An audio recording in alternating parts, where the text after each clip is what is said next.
What up? Oh, pardon me. I am back from a wild ride. It's been a little while. I'm going to let everything load in here. Make sure all that... Oh, I got pressure in my right ear. Good Lord. It's from all the flying. It's from all the ups and downs. Not only in life, but in the airplane. All right, let's get this on. Do this. Do my live. We're streaming live.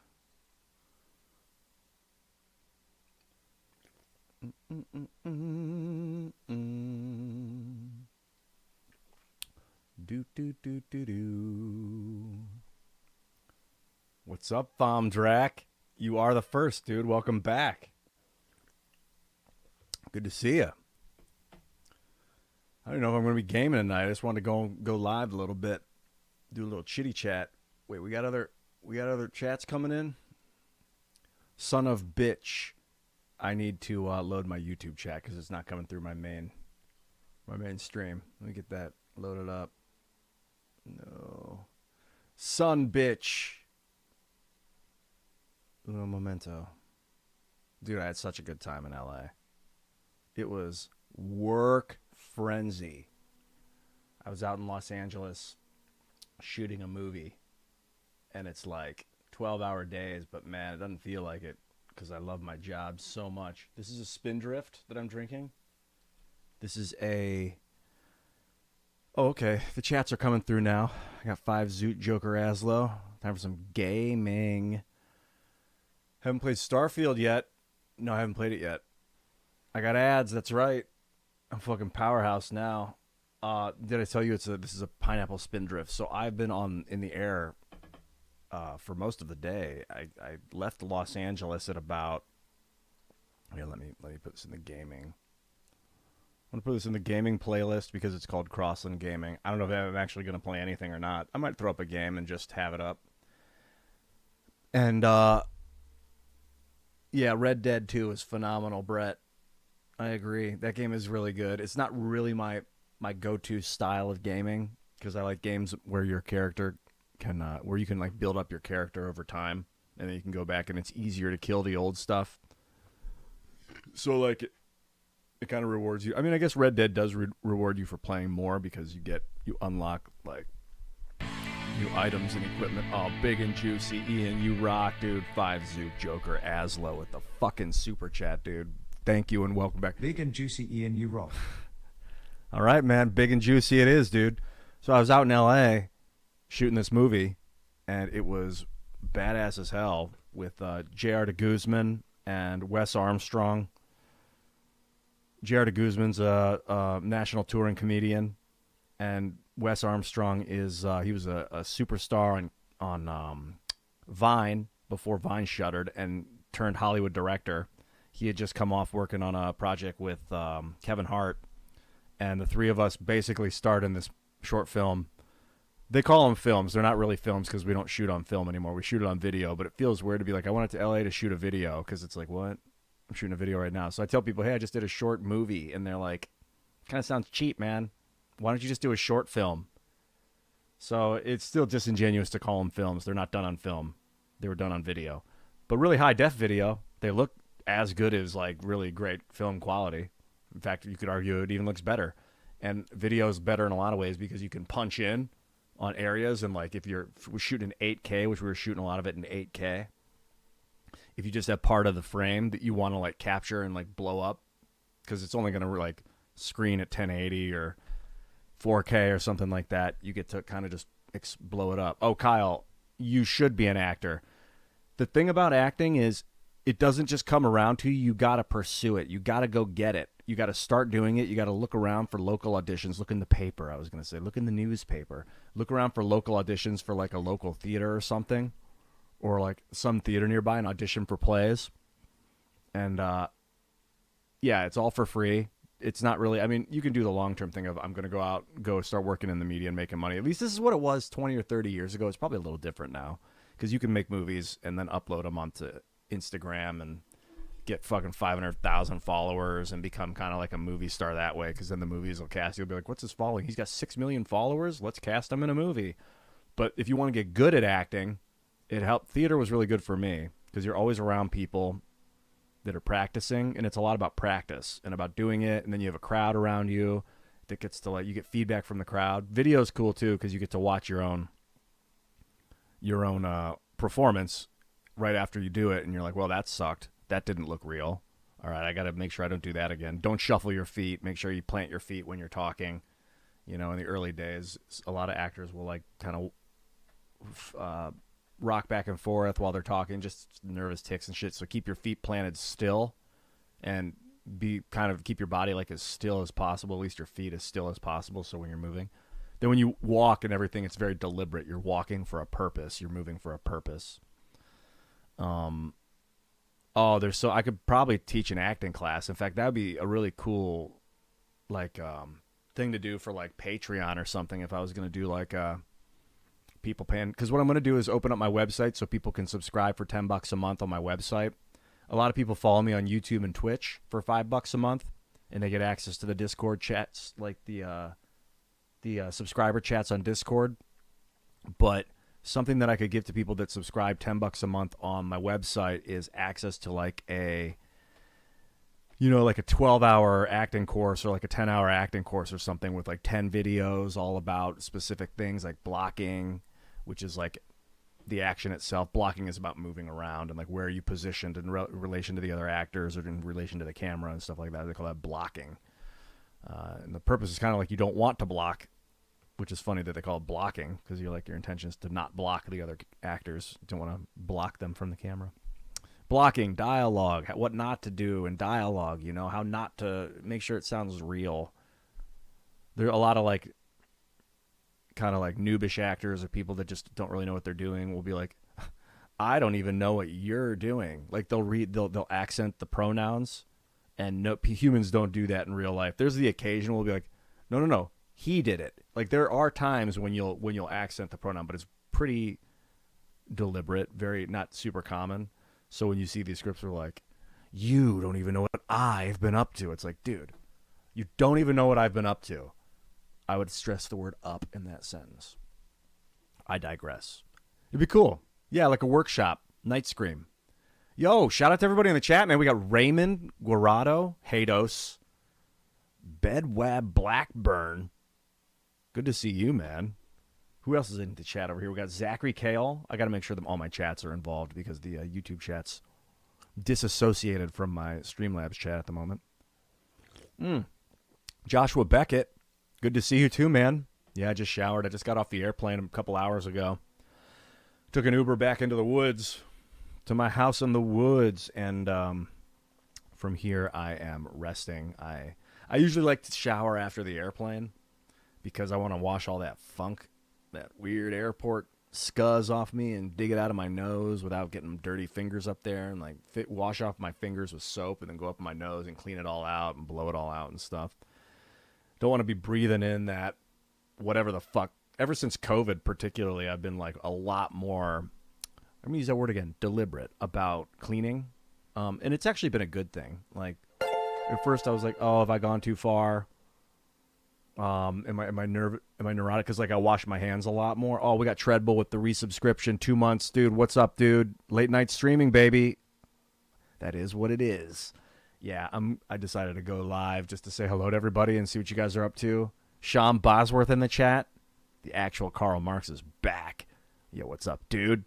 We got Devil Saint also on the YouTube chat over here. So you guys follow me on YouTube, Twitch, and X. Twitch is super important right now because I'm pumping up my Twitch numbers, getting up to 75 concurrent live viewers on Twitch. Once we hit that average, that monthly average of 75 concurrent viewers, it flips me into partnership status, which God knows all the perks that come with that. Particularly the revenue rebalances from a 50-50 split to some other, like, 70-30 or something. So that's a big ups for everybody that's participating on Twitch. It's really good to see you guys. Dragon Slayer Ornstein. I like it. Is it Ornstein or Ornstein? Is it like Epstein or Einstein? Unite and create for life. Good to see you too, man. Oh, we got Audio Somatica in the chat. Fuck yeah, dude. You're saying hello, Canine Striker. Eric Allen. Good to see all you guys. Watchman on the Wall. I like that name. I think that's the name of my guild in Elder Scrolls Online. Watchman of the Wall. But it's like Watchmen of the Wall. You're one of the Watchmen. You are the Watchman on the wall. You know, if I'm going to play anything right now, it's going to be World of Warcraft. I haven't touched any games in the last 4 days since I've been out in L.A. Oh, so great, dude. So I'll tell you what I did. I flew out to L.A. Sunday afternoon. Got in Sunday night. It's about a 5-hour flight. Takes me about an hour and a half to get to the airport. It takes about an hour to get to the airport. Another hour and a half to get to board the airplane. So all told, it's like 9 hours in travel. So I spent most of Sunday traveling, most of today traveling. Got out to L.A. Sunday night. I stayed at the Hilton up by Universal Studios. Universal's got this giant Hilton, beautiful Hilton hotel. I'll tell you, Treadbull, in a minute, what the craziest thing I saw in L.A. was. And we, oh God, it was so awesome, dude. Some of it was like, I'm living this right now. And I wish you could see it through my eyes. But, the Hilton's beautiful. I didn't really get a chance. They had a huge, nice looking pool on the first floor. I think the lobby's on the third floor. I just didn't have any time. Didn't have any time to do anything but work. So I got in Sunday night. Basically went to bed right away because I had like a 6 o'clock call time Monday morning. It means I had to be there at 6. Fortunately, they got a car for me. Since they knew I didn't have my car or a car, they flew me in. They took everything, the production company. Shout out to Snow Story Pictures. Great production company. Austin Herring, the director, phenomenal dude. Ed, Tomasi, excellent producer, man. Casey Jackson, the producers are just incredible dudes, and they all played Magic. So we got a bunch of games of Magic in, the 4 of us, which was awesome. And stayed at the Hilton, got up Monday morning, 4:30 in the morning, because I was like, well, I'm not going to miss my 5:30 car. I want to make sure I'm clean and ready. Look at this. Joshua Beckett with the gifted Tier 1 sub to Doc Toxic. Congratulations, Doc Toxic. And Doc Tastic. I was going to call you Doc Tostic. And also Doc Toxic. Get it straight, Crossland. And Joshua Beckett, thank you very much for the gifted sub, man. That's awesome. Very awesome, dude. Monday morning, it was got picked up at 5:30. We got to the set by 6. Did a little, just sat down, kind of oriented, got to talk to everybody. They got me a makeup by about 6:45. I had a neck tattoo that was freaking crazy that they put on. It was like one of those adhesive tattoos. They didn't draw it on. They would put it on this wild looking fucking tattoo. It's in the movie. You'll see it. And out of makeup, 7 o'clock, 7:15. Well, first I did costumes, and we made sure all the costumes looked good.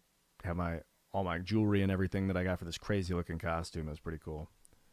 And then basically ready to go by 7:30. I think we started shooting at 8. We just went right into it. And then that was the day. We had breakfast before. There's breakfast they bring in early. So 6:30, start eating. We shot till about 1. It's mostly when you're on set, a lot of hurry up and wait. It's a lot of them getting the shots set up. So you'll be like, they'll call you early. Say, hey, Stacks, 8.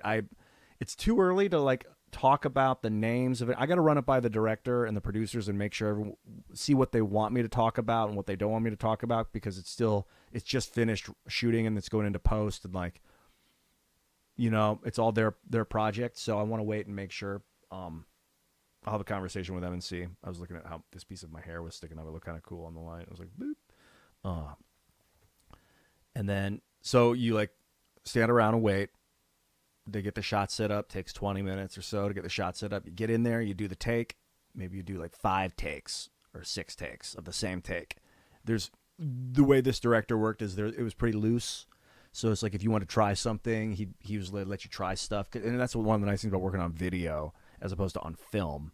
Film is very expensive, and you print on the film as you're going, and then it's done. You cannot change it. You can't reuse it. It's used, and it's expensive. So they want to get it in the take and then get as few takes as possible and move on, ideally. With video, you've got the luxury of just reshooting and reshooting and reshooting, and you can delete footage and get a bigger hard drive and essentially create endless footage. It's just about time. How much time do you have in the day? And so we did that. But because I was one of the leads, there wasn't a lot of waiting around. It was basically we were setting up shots for us, the main actors. We were in almost every scene, the three of us. And then about 1 o'clock, we got lunch, do that for an hour. Then we shoot till 6. The days are kind of blending together. The shoots are like the different days. That was we shot outside and inside. We shot out in a parking lot in Hollywood in the morning, and that was intense because it was hot sun. It got really hot, and we were like, oh shit. So the shade is like your best friend in Los Angeles sunlight. That sun is like a fucking spotlight, which is great for filming because you always get this balanced, glowing, beautiful, bright light without cloud cover. It's like always there 98% of the time. 358 days a year, you've got like beautiful sunlight pretty much. So it's consistent and reliable, but it's hot as fuck. But they did pull up a bunch of shades, so we'd be getting behind the big shades when if we needed to cool down between takes. And you're like, it's like 95 in the sun, and then you step out into the shade, and it's like 75 in LA. It's crazy. It's awesome. And I mean this in like a literal sense. It drops like 20 degrees when you get out of the sun. It's so wild how much cooler it is in the shade. So like I don't even wear shorts in LA. Because my legs would get burned from the sunlight. You just get in the shade, and your legs are cool for the most part. It's wild. So different than like the Midwest in the East and like everywhere else in the country pretty much because it's not humid. So then we shot from after lunch. We shot inside.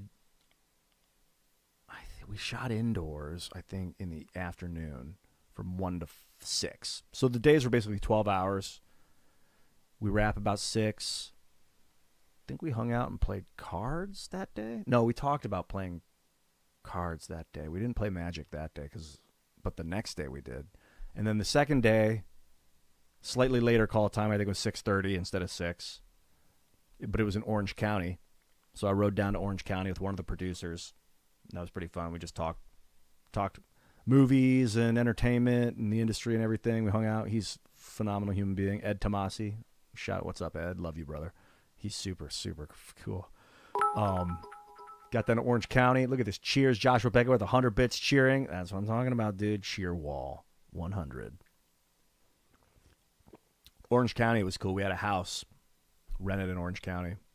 Oh, yeah. We did a house in the valley the first day in the afternoon. We went up to the valley, like Studio City or up north of the Hollywood Hills.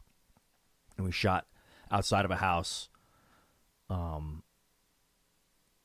So there's another scene we did up there. The second day was all in Orange County. At the house in Orange County, which was really cool. Very, very fun. We had extras. A bunch of extras came in for a scene. And a bunch of indoor stuff, a little bit of outdoor stuff. Nothing like the scalding hot sun that we did the first day in the parking lot. And then the third day we did a parking lot scene. It was in close to downtown LA. And I lived like west downtown, like 59th Street, I think further west. It's like, this is called like South LA or something like that, north of Compton a little bit. And that's where I saw the craziest thing that I saw while I was out there, which was this long like housing pod of like tents for it was like a homeless encampment or something. Are these fucking, this is what I think it is, 5 gifted subs. No, this is 5 gifted memberships, pardon me. This is the YouTube terminology. 5 gifted memberships from Funkmaster General. The one, the only, the general himself, Funk Master. Thanks, dude. Thanks, Funk. And these gifted memberships go out to Unite and Create for Life, Chronic Abundance, Nicolaus, Coach Chisel 4000, Squishy, and Loco. All gifted memberships by Funkmaster General. That's huge, dude. That's huge. Thank you so much. And Luke Rukowski's in the chat, too. I just want to give a special shout out to Luke Rukowski, who's up late. No, Luke's always up at this time, 11:30, saying, if we don't get support, people will think we are nuts. But I don't know what that's in relationship to, but I do think it's true in general in life. If you don't get support for your crazy ideas, people just think you're crazy. But if you get support for your crazy ideas, then they believe you, or they think there's something to what you're saying anyway.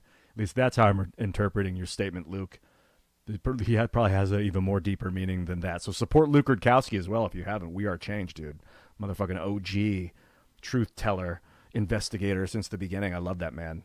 Thanks for letting me stay at your house so much, Luke. I want to come back, but I got this beautiful studio that I want to take advantage of at the moment. So, day 3, we shot parking lot scene in the morning in the shade, which was kind of nice. It was shaded. They'll get like boom lights, reflector lights. And then break for lunch, and then we did the in a car. It was so awesome, dude. Okay, thank you for the invite, Luke. I will take full advantage of that statement. Come back anytime. I will, and I appreciate it, brother. The second half of the day yesterday, which was the third day, was in a car. It was the coolest fucking, probably the coolest scene I've ever shot for a movie. Well, it was multiple scenes. And we were attached to a trailer. They had this giant, what's called not a production trailer. Well, basically what it is it's a big truck that has all the crew sits on the truck on these like levels, and they've got the camera mounted to the truck. And then on the back, there's a trailer where the car is up mounted on this flat bed, and it's being driven around Los Angeles. So it looks like we're driving, but we're on a flat trailer secured in there. And then the crew can walk around the flat bed that we're on and get the camera in like the passenger window, or they can mount it on the driver window. And then there's these big lights that they mount on the sides, and people on the street are yelling like, yeah, because it's like LA. You see a big production car driving around, towing a car, shooting a movie. It's like fucking cool. It's cool as hell to see that. From the outside, being in it was even more badass. I was like, I just wish I could have shared it with you guys through my own eyes.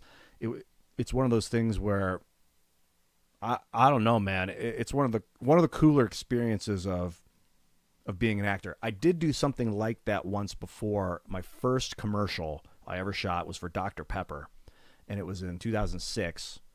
And I did the same. I was in a car on the PCH being towed up and down the PCH, but it was for a commercial, so there wasn't really any acting. I mean, wasn't really any character development.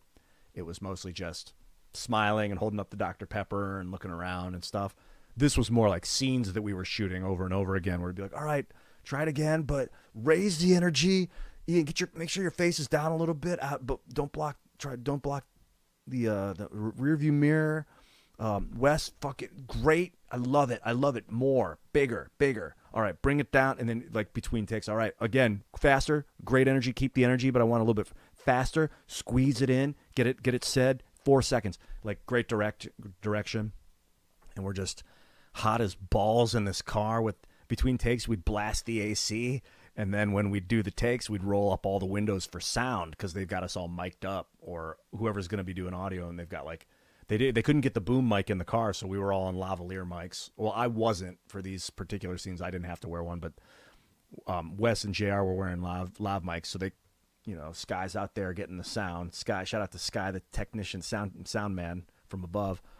And so we'd have to roll up the windows so we didn't get wind blowing in to disturb the scenes, and then turn all the fans off. They'd even be like, turn the car off. So it's like, then the fucking sun's beating in, and we're like beads of sweat dripping down my arms. I'm just like, man, don't have my sauna with me, so this is the next best thing, but I feel like everybody else is suffering, but I just love the heat. And Wes was in like a jumpsuit, so he's like, oh my fucking God. It was intense. And then between takes, we'd blast the air and cool down. And we did that for 5 hours or 4 hours, and then that was it. That was a wrap. We fired off the martini, which is the last scene. That was cool. Cool lingo. Didn't know about that. And then we celebrated by playing a game of Magic. It was awesome. I did not win that game. We had to end that game early because we had to get out of the space by like 7 p.m. And I met awesome people. The makeup design, costume was phenomenal. All the tech, the crew, the directors, the producers, just everybody was spectacular to work with. I'm looking forward to working with those guys again. And I'm really looking forward to this movie coming out because, in the words of the director, if this movie is half as good, he said something, I'm going to say this. He said something along these lines, but if it's half as good as it was fun to make, it's going to be a fucking hit. And it's going to go play at festivals. It was so fun to make. And the crew seemed to be having a blast. I mean, everybody seemed to be enjoying themselves. The DP, Pierce. I mean, just fantastic human beings. So shout out to everybody involved with the movie. Shout out to Snow Story Productions. Thank you guys for having me. Thanks for everything. It was absolutely spectacular. Wonderful, wonderful experience. 4 days. And man, I would be beat to fuck at the end of those days. Get up at like 5 o'clock, shoot in the sun and the heat till 6:30, and then I'm back at the hotel by 7:30, and I just gotta fly. I got him. He hasn't been expecting me. It was a fly that was probably 5 days old. He'd never been around a human before because he'd been living in here without me, and I didn't expect my reflexes. I got him. Ladies and gentlemen, we got him. Fred R., thank you for the super sticker, my man. Vibes to you, Fred. Thank you, man. Yeah, I'd get back to the hotel and be like, I want to stay up, but my body would be like, no, you want to go to sleep. You want to rest. Day 3, I was up a little later, but all in all, I'm glad I didn't touch any alcohol, didn't touch any weed. That was just a decision I made for sure, because I'm being super focused and clear for this project. You know, I met up with Dave Days first night. We went out and had dinner. That was very nice, Dave. Thank you for paying. Dave covered the dinner. Wasn't expecting you to do that, David. Love you, man. He's super cool. We're gonna be working together on something coming up pretty soon. No, Sean, the Dr. Pepper commercial is not on YouTube. Well, thank you, Devlin. Devlin Sinister, is that what that is? Devlin Sinister 77. I like that name. Dragon Fruit in the chat. That's Caleb, man. Good to see you, man. So many cool people in the chat. I love to see you guys. I love you guys. I love you. Thank you for coming. Vashnik, badass motherfuckers in the chat. Yeah. But instead of like having a drink, me and Dave were out. I was like, you know, I don't really drink at all alcohol anyway. I haven't had a beer in like a month or something. But I was like, yeah, I could snag a beer. We're out in LA, but no part of me wanted any kind of like, it's not like weed is toxic, but no part of me wanted anything that would slow me down or alter my state. I was so focused for the movie.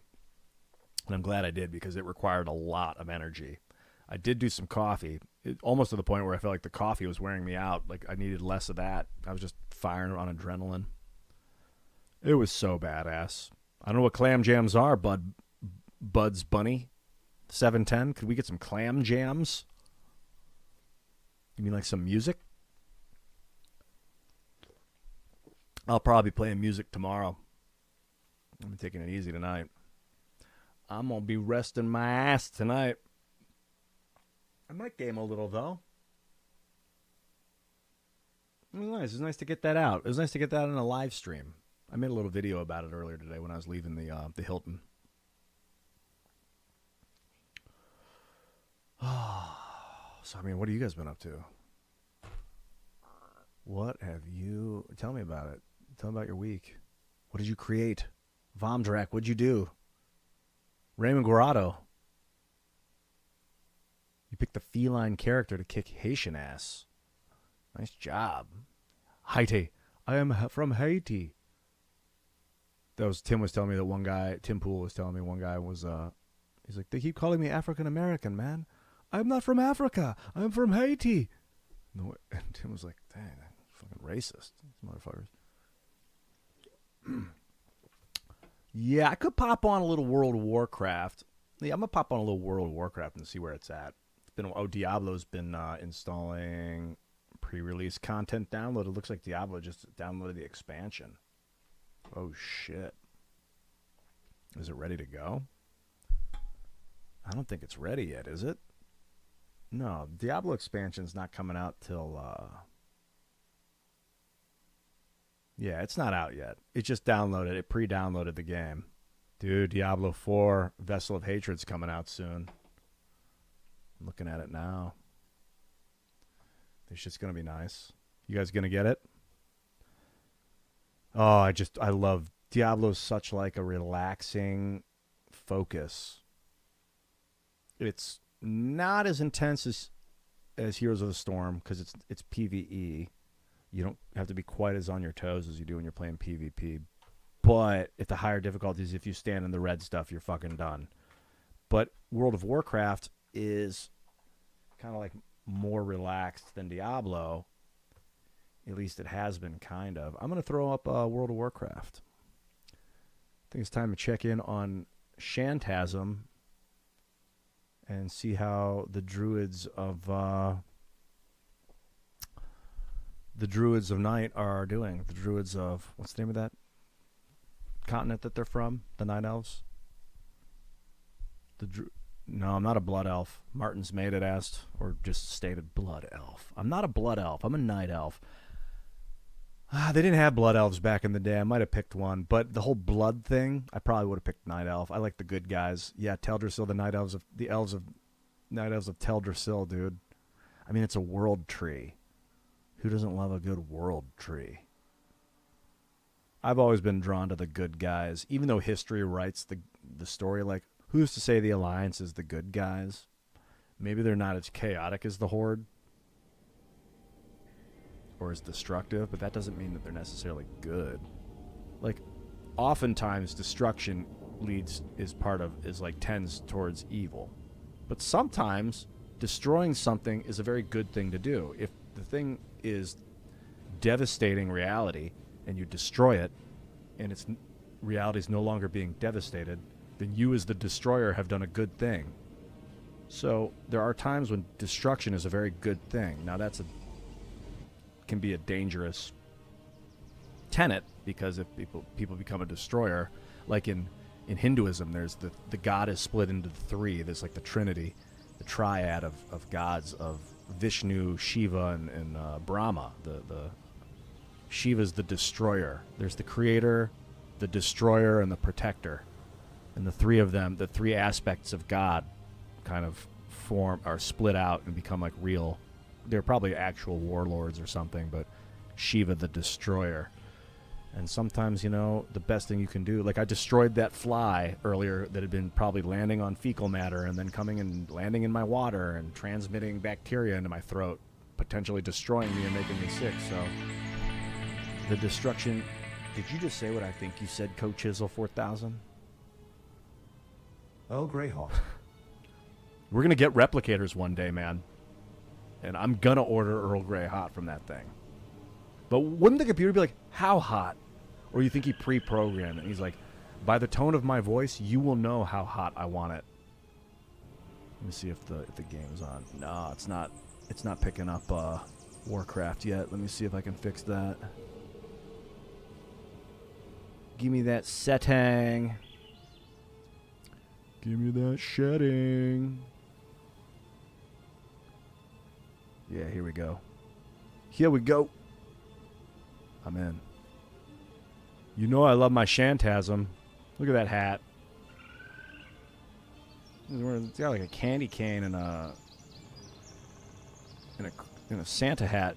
He's doing his Reiki though out of his left hand.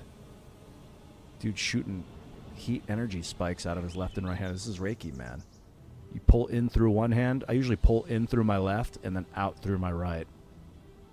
And I create a channel, a circular, and I put it out my right hand, through someone, and then back into my left hand, and then through my body, back out my right, through someone, back into my left. Because if I put it into them with both of my hands, they get overcharged. So you need to put energy into them and take energy out of them and create a circuit. That's when they feel better. From my experience, that's when they seem to enjoy it. Earl Grey, hot.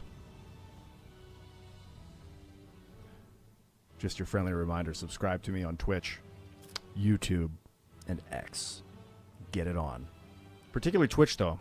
As you know, I'm pumping my numbers on Twitch right now. Super cool. Thank you guys for coming, by the way. This is a hot night. I mean, hot in like the sexy sense. It's nice and acclimate where I'm at. Cleverly sniped in the chat. What's up, dude? Torn make great Death Knights? Why?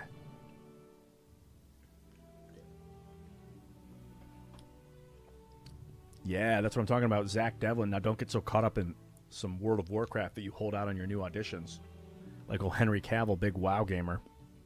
That's hilarious because streaming is like in a lot of ways, it's more fun than acting on set because I'm hanging out with people, I'm gaming, but it's a different kind of fun. Like, it's requires a lot of energy because you're constantly communicating. Whereas when I'm on set, I do these bursts of communication. I'll go in, I'll shoot 5 minutes, or I'll do a scene, 1 minute, done. And then I sit down for like 5 minutes or a minute, a couple minutes.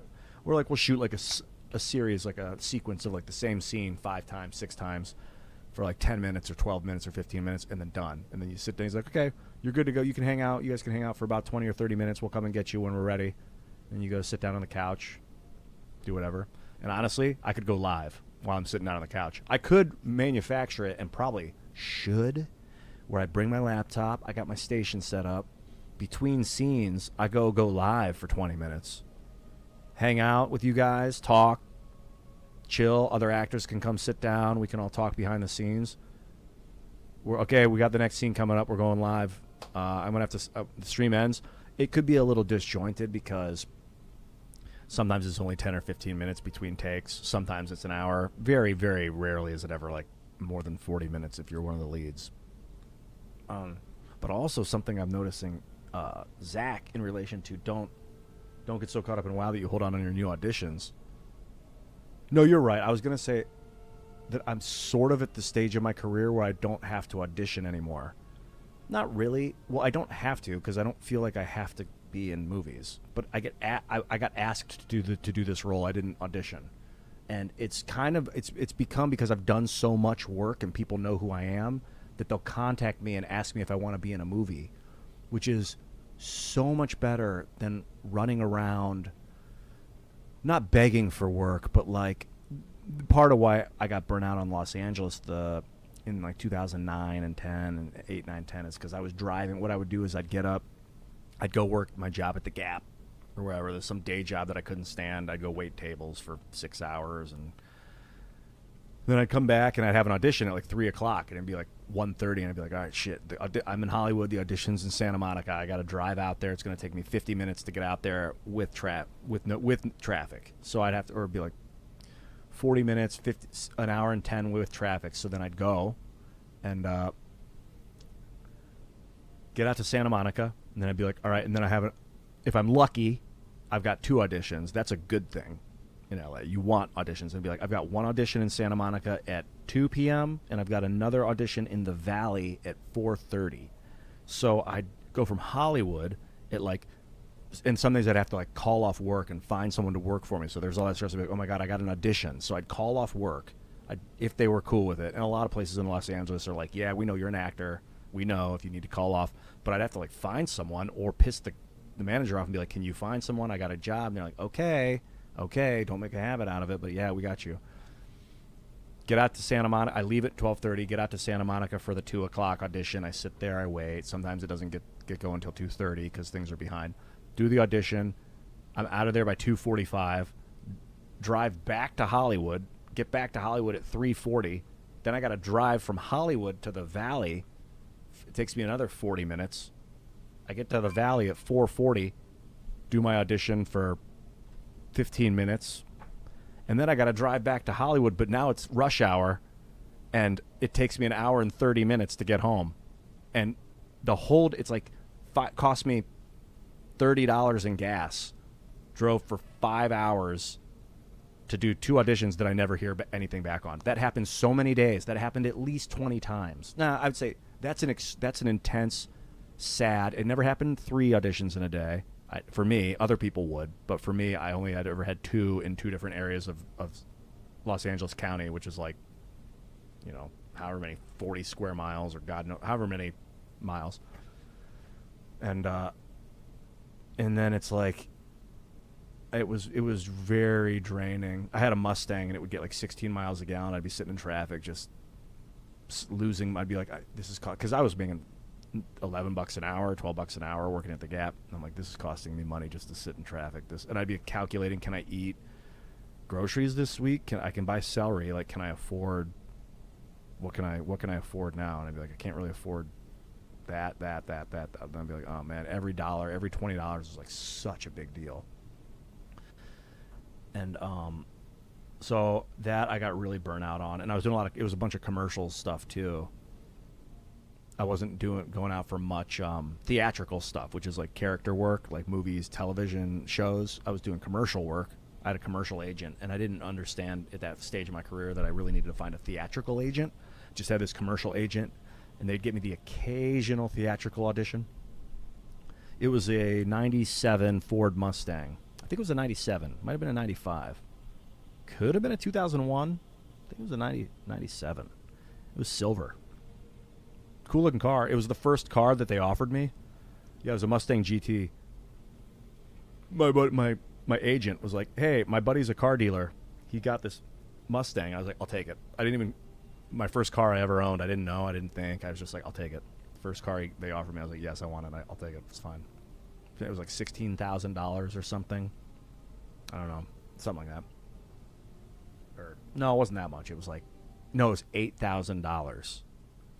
I think it was an $8,000 car they got me for six. I could be wrong. $6,000 for that thing, or $7,000. I think he got me a deal because he knew the car dealer. Gordon was my agent at the time, and then I got burnt out on the whole up and down, back and forth, audition to audition to audition to back to home to another audition that I wasn't booking, and it was like I left the city. When I came back, I was working from home with mines. And I was like, this I can do. LA is a beautiful place to live if you live it the way you want to live it, because the weather is spectacular. It's like windows open 24/7, 365 days a year. Just palm trees outside my window, sunlight, perfect humidity every day, rooftop, smoke joints on the roof, do whatever the fuck. It was so cool. I was like, I never drove between 4 and 7. If you live in LA and you have to drive between 4 o'clock and 7 o'clock p.m., you're fucked. Not really fucked, but you're going to be in rush hour traffic, which is like add on 20 or 30% time to get to wherever you got to go, minimum. So I was able to live there for a few years and not have to drive between 4 and 7. I mean, honestly, between 8 and 10 in the morning, any auditions between 8 and 11 would be like, oh, God, here we go. Or anything between 4 and 7, I'd be like, pray for me. So that was another experience, not having to drive. But anyway, now I'm out of that phase of my life. I'm not auditioning. I haven't been auditioning for plays or for movies or anything like that lately. It's just friends and people I know that are doing projects that want to work on stuff. All right. Hados420 said, roll that D100. Now that I've talked your ear off, I'm about to do it. Get your numbers in. I'm giving you guys about 20 seconds. I'm going to give you 15 seconds to get your numbers in, because someone's going to get this one. I can feel it. Midnight Toker in the house. Oh, Midnight Toker. Airplanes are cool. The Mustang? Or I don't know if you guys might be chatting with each other. Oh, wait, Zach, you asked me if I ever became a famous actor. Oh, Garrett Targaryen said, Ian, if you ever became a famous actor, would you still have the same mindset that you had now? Yeah, I would. That's the nice thing about being so humbled by the community, being so brutalized by all you motherfuckers. I'm just kidding, but having like being honest on the internet is like, you already know who I am, man. There's no going back from that. Now I just get a chance to like be cool with people, and like I remember what it was like to be an extra on set. So when I see the extras, I'm really nice to them. And there's always a moment where like an extra fucks up, and you're like, because they're wasting time on the set, and like they don't realize it. Maybe they're trying to like stand out, because they was like, this is my big chance. I can make it mix, but it's like, no, your point is to be background. You're not supposed to stand out. Or they'll make noise when they're not supposed to make noise, and you'll have to be like, cut, we got to do the scene again, and everyone's like, oh fuck, and then the DP's like, yo bro, we only have 10 minutes to get this shot, and like everyone's like, oh my god, like, and then it's all because of that. And there are times like where I feel frustration about someone messing up, but it's still a really good opportunity to be cool with young people that are new in the industry. So it's like another kind of import. Once you're like big and famous and well known, you'll walk on and people will be like, hey, it's the guy. I remember when like, oh my god, he's here, and we would all be like, young actors would be like, oh, it's Keanu Reeves is on set. Keanu's here. Don't look at him and people would be like, yeah. Or some actors, they'd be like, he requests that you don't look him in the eyes, and they'd be like, okay. Like I don't think I ever worked with anyone that did that, but now I get it a little bit, because sometimes they'll be like looking at my script, or I'll be reading a script that someone gave me that I'll be deciding, am I going to work on this script from this producer that gave me the script? So I'm reading the script while I'm on set, and someone will come up to me and just start talking to me, and I'll be like almost exhausted because it's like I have so much shit to do right now, and it's already requiring a lot of my focus to read this script that is like, I don't even know if it's going to be good, but I got to read it. And then someone wants to talk to me, and it's like, I understand why some, like, especially really famous actors. Yeah, by the way, Keanu Reeves is phenomenal, man. He's excellent human being. I waited tables on him once in 2008 or 9. He was just super chill. He was just like eating some eggs. He was like, "Oh, thanks, man." Then he left. It was just him by himself, chilling. That guy's awesome. I channel my inner Keanu Reeves for this last movie, and I get how when people are really famous and like people want to be around them, want to like just say hello, hear their energy, look them in the eyes, and have them like tell them something right to their face. It's like exhilarating, and it can like propel you to like one of your heroes gives you a compliment or like acknowledges who you are. It can really give you the energy to move forward and to become great. That happened to me with Tonic, the band Tonic. I met Emerson Hart backstage at this show because my friend had his T-shirt from Blossom. He left it at a venue she worked at. She was like, "Let's go to the Odeon in Cleveland," and she contacted the band. I was like, "I got Emerson's shirt." They're like, "Cool, we'll get you backstage passes." We went backstage. I was like 18 when this happened, and they were so cool. And they were like, "Why don't you guys come back to the hotel and have like peanut butter sandwiches or something?" We're like, "All right." We went and hung out with the band, and they were so nice to me and acknowledged my existence, and it gave me confidence and belief in myself that I could be a rock star. Those guys are real people, and they're cool. I could do that. It's not like out there. It's not like these fantasy creatures that I think is like, oh, it's a real guy, and he's just a cool guy. I can do that.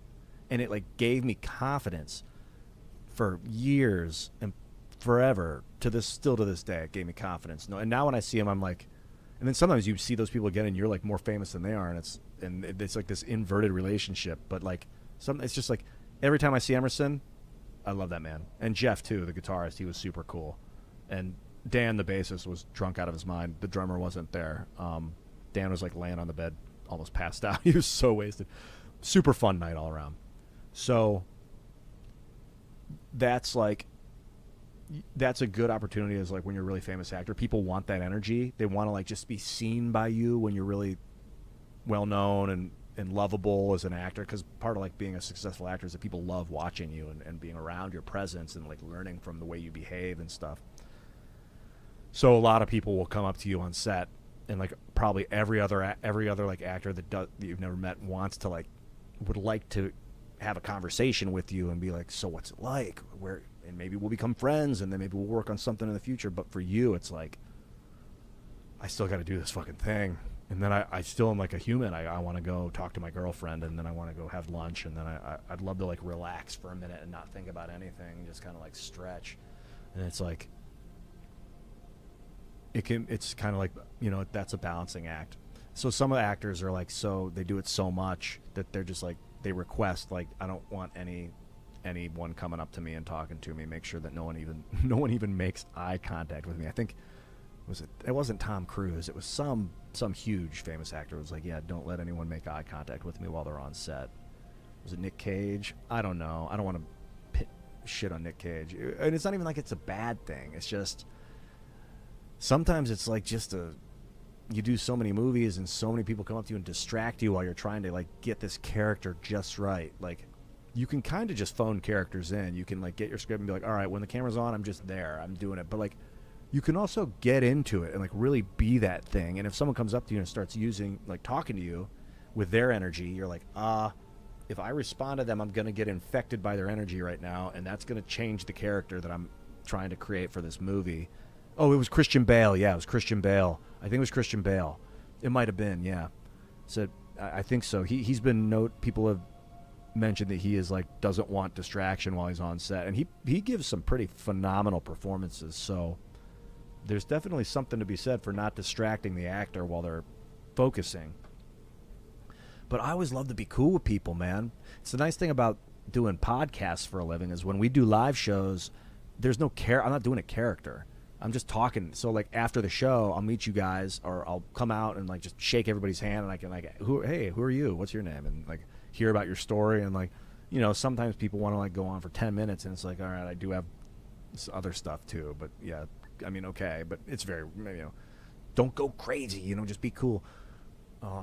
But I'm not in the middle of like channeling a performance. That's a different story. When it does require a sort of focus. I noticed that in the last shoot, even just between scenes, I'm like in this character's state of mind and like vibe, and if I got too deep into a conversation with people between takes, I'd have to like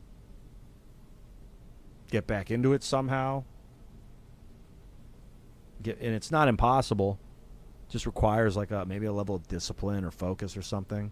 Ideally, I could just bounce in and out at all times and be like, and for the most part, I am just super cool with everybody, as much as I can be. But like if anyone has nervous energy, that's hard to be around. If people are nervous, because the last thing you want is your actors to be nervous. So like if other people come up and they're like meeting you for the first time and they're in awe and they feel nervous because they're like, oh my God, oh my God, oh my God. I know that feeling very well, that like cortisol's shooting because the famous actor's here. If you get attached with that nervous energy, that fucks your character up, because your character's supposed to be the most confident, calm. Even if you're a nervous character, you're confidently, calmly nervous. Like you are truly that thing.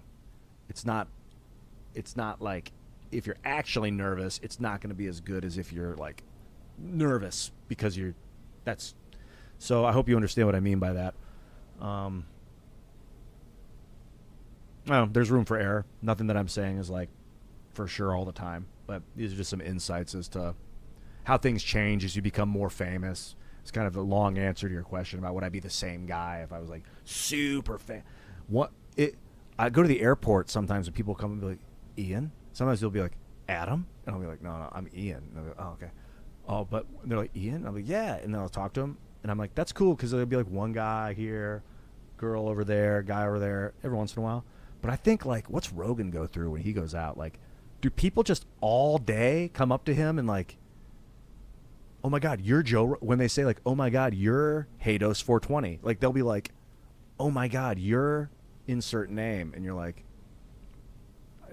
that is a statement. I don't know. It wasn't a question. It wasn't like, you're just stating something like, and obviously you don't want to be a dick. So you're like, yes, I am. And what I'll be like is like, yeah, what's your name? I'll like turn it around on them so I can like forge a conversation. But one of the weird things is when people come up to you and they're like, you're insert name. Because like, how do you respond to that? What would you say if your mom said that to you, or your brother? He's like, you'd be like, good point. But I think in general, people are confirming it in their own mind. They're like, reality is setting like, well, this unexpected, like this is not a fantasy anymore. This is real. You are this guy in reality, I think is what that means, why that phrase gets said. But it's not, you know, but I imagine like if it happened a lot when I'm at the airport and like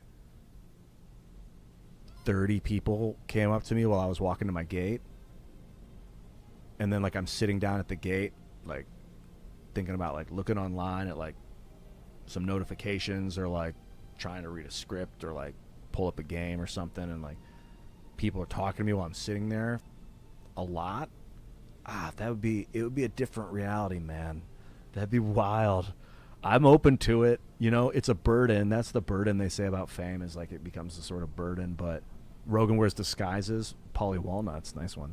Yeah, disguises, kind of. I had a woman come up to me at the Hilton when I was down in the lobby and went like, if you can see me right here, it was like, she was like, oh. And I was like, hey. And she went, oh. I said, sorry. And then she turned and left. I think she thought I was somebody. It was like in the early morning, and I had like these crazy purple bell bottoms on, and my hair was all like unwashed, and like I had this tight T-shirt, like looking all funky. And maybe she thought I was like an actor or someone she knew or something. And then she looked at her husband and was like, oh, I couldn't really hear what they were saying, but like that kind of stuff happens sometimes. But then when they actually know who you are, and they're like, they'll come right up to your face and be like, and look at you like right in the face. Like people are like, this is my one chance, and there he is. I'm ready for it though. I mean, fuck, you got one life. I can help a lot of people with that, because if you're kind to people, like the actors that are really famous and that they're really kind, and like they have a really good reputation for being like open to communication. Like Keanu, I think a lot about Keanu. Like he's known for being like genuine, no matter what. Pretty much, he's just like I got nothing to hide. I mean, I'm just here doing me, doing you. What's up, dudes? Let's just do like that. I guess it can help a lot of people without being redundant. Like it just can inspire people to be better people when you're gone. And it's like, fuck it. It's like working out for the soul. Like it's like putting your soul through a workout, being open to other people's energy 24/7. Oh God, that's a big ask. Not 24/7, but it kind of, when you're out and about, you're basically open to other people's energy 24/7. All right, I gotta pull this game up. I've had it sitting here. Look at me in the eyes. What's up, B Pace? 777. Oh, people, that's a funny statement. People act like they caught a rare Pokemon when they see famous people. I try not to bug them. I know that feeling. I saw what's his name from the Chappelle show? The bald dude. He's super funny. He's been on the show since like the beginning with Dave. I saw him at the airport and I was like, "Oh my God, I was like just registering that it was him." What the fuck is his name? No, not Bill Burr. Bill Burr's spectacular though. Spark Owl 1, dude. Spark Owl, hey man. And Lag 7878's here too. Hello everyone. AIDS Corn, my man. What's happening, bro? John Freakazoid as well. Great to see you. Be sure to follow me on Twitch, guys. I'm deep in the Twitch chat for sure. No, it's Dave Chappelle's. I'm gonna pull up his name because he deserves it. It's Dave Chappelle. Bald guy. That's what I'm typing. See what happens. Dave Chappelle show bald guy. I'll know his name instantly when it.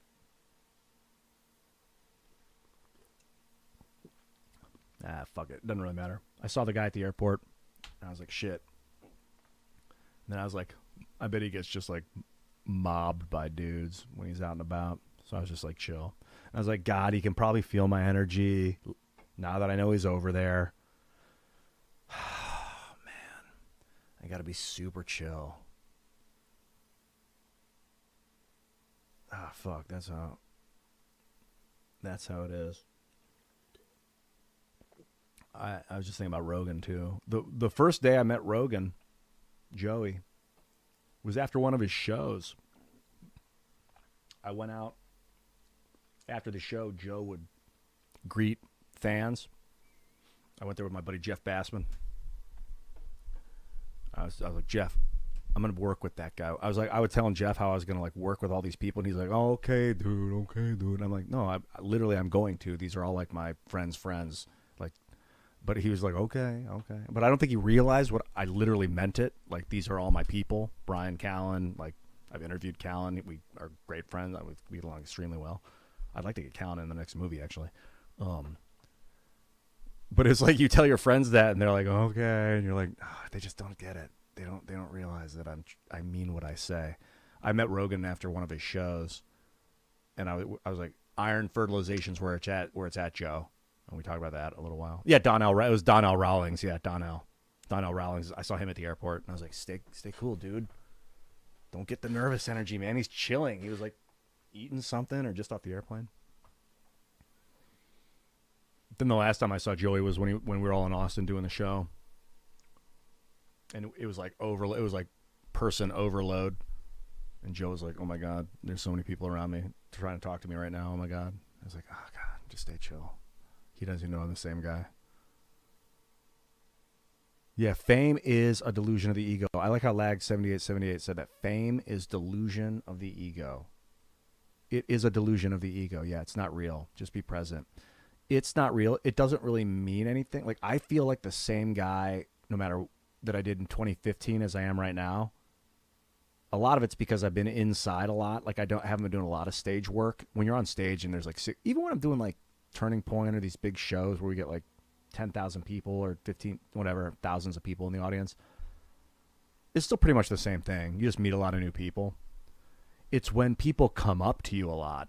Like the fame itself doesn't change you. Like being known by a lot of people doesn't really, although what it does seem to do is give you energy. I've noticed that the more people that know who I am, at least this is a phenomenon that it's anecdotal, but it seems real. Since I started making YouTube videos, Alexa, stop. Sorry if I messed with your Amazon machine just there. That was my laundry alarm. I got to go flip the laundry here in about 15 minutes and get it in the dryer. See? Even famous people do their laundry. I'm just kidding. I'm not famous. I mean, I'm mildly famous at this minute. Whatever. But it's not. Well, being known by a lot of people, what seems to have done is I get energy. Like the more people that are aware of you and are thinking about you seems to be empowering you. I'm not sure if it's true. I'm not sure. And I'm not able to quantify this. But from my experience, after I started making videos in 2006, in the way that I wanted to be perceived, like in my true self, I would just like wake up with more energy. I was like more myself. I was like, the more that people want you to succeed, the more you succeed. It seems like, and I'll notice this with like famous people where they'll be nobodies for a long time. Like they'll be lost from the consciousness, and I'll see them and I'll start to think about them a lot and really love them and feel love for them. And all of a sudden they go on tour again, or they start doing a new show. And I'm like, I think it's real. I think that your love for someone can propel them, their consciousness can like wake their spirit up. And when a lot of people have love for you, it really does. So that's like a benefit of being known by people. But if a lot of people hate you, it can destroy your consciousness and spirit too. Because like I was doing YouTube videos of like, fuck the world, fuck women, fuck this shit, like angry, negative stuff. And like after I kind of had a mental break, 2009 or 10, a lot of my videos between like 2009 and 2012 are really negative. I got really depressed and like sedentary and didn't make a lot. So it's like if they know you for being hateful, then you start to become very hateful-ish, or dampens your spirit. But if a lot of people love you and want you to succeed, then you get this momentum, this spiritual momentum. So that's something about fame that's pretty cool. Being known by a lot of people that can bend your will in a lot of different ways, or help like propel your will in different directions. So you're a little you become a little different, I guess, in that sense. If that's a reality, it could just be purely a fiction of my imagination. It could be, but it seemed like it was like almost immediately it started happening when I started making videos. Like I would just have more drive, have more like want, drive, desire. Things was like more emotional, bulletproof energy. Like I was like, wow, I can go and do things. So that might change as you gain fame. You might gain those abilities and or disabilities, depending on how you look at what you're famous for. Are you infamous? Are you famous? But it's what's really different about if you're famous is the way that people come up to you changes your daily behavior. Like if you go to the gas station and 3 guys at the gas station are like looking at you, you're like, I think they know me. You're like thinking it. You're like someone's looking at you across the room, and then you're like, I think that guy knows who I am. And then he's like looking at you, and then you like go and you get a drink out of the thing, and you like look over, and he's looking at you again, and you're like, oh god, he knows me for sure. And then like you walk by, and he'll be like, Ian, and you'll be like, yeah, hey man, and he's like, he knows. He's just so like, but sometimes people are nervous to come up to you. I can only imagine when you're a superstar that people will just like shamelessly, constantly come up to you. So that'll change you. Is that your surroundings are like bizarrely different because mass media like warps. It's like warp drive to change it. It's not like you spent 20 years touring around the world building up a notoriety. It's like you did a movie that got put on 200 million people's TV screen, and now within 6 months, 200 million people know who you are. It's like super abrupt change to this nth degree of like intensity. And it doesn't necessarily change you, but your surroundings will start to behave differently, and you'll have to adapt to that. I guess it's like real important to have a good group of friends that treat you the same or very similarly. Like it helps. Like if a friend treats you the same, it's a problem because you're different. You're in a different realm when you become a superstar, like super famous.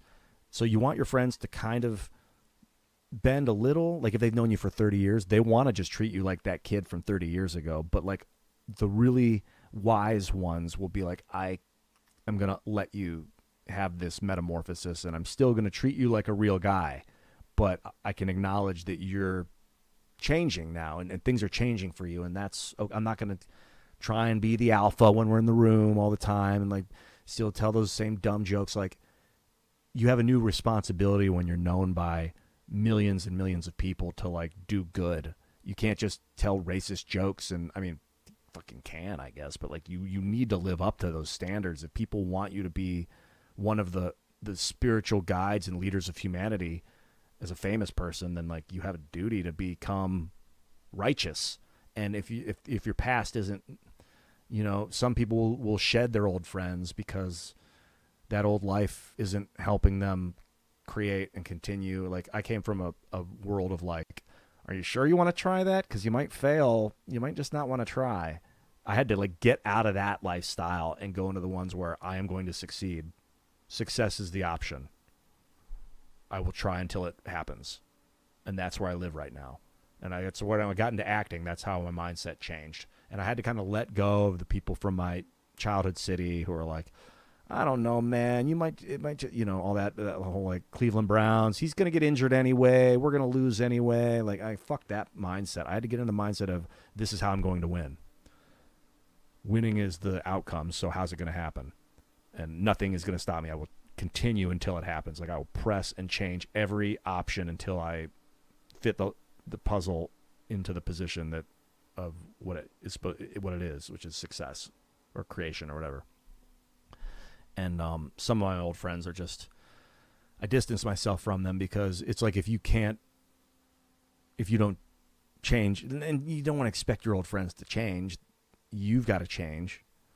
They have to be who they are too. And like every once in a while though, you'll have a friend that is able to kind of adapt with you, but you'll meet new people that are already successful and that already have that mindset. And you kind of become, but then you want to be careful that you don't just have superficial new friends that are like using you for business and stuff like that too. So it's a real luxury to have old friends that you're still friends with that like know who you were before you had to deal with this millions of people and fame and like constant production and success mindset. And family, friends and family, and I'm lumping that all into one category, like friends and family, because that's it. When you're super famous, well known, whatever you want, whatever terms, you got to stay grounded, man, because people are going to tell you how great you are, and it's like I want to believe it. People tell me how great I am. I want to take it personally. Part of me, my ego wants that food. I want to believe it, but then you believe the negative stuff too, so you got to be careful about that.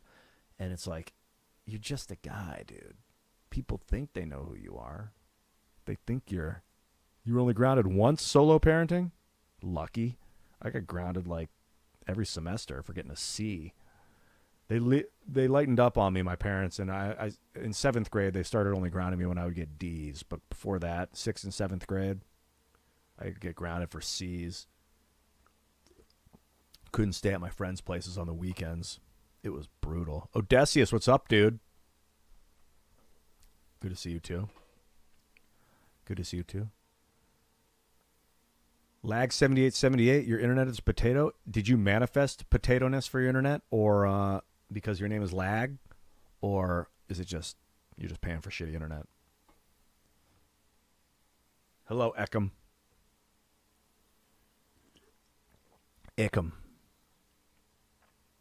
Also, Roger in the chat.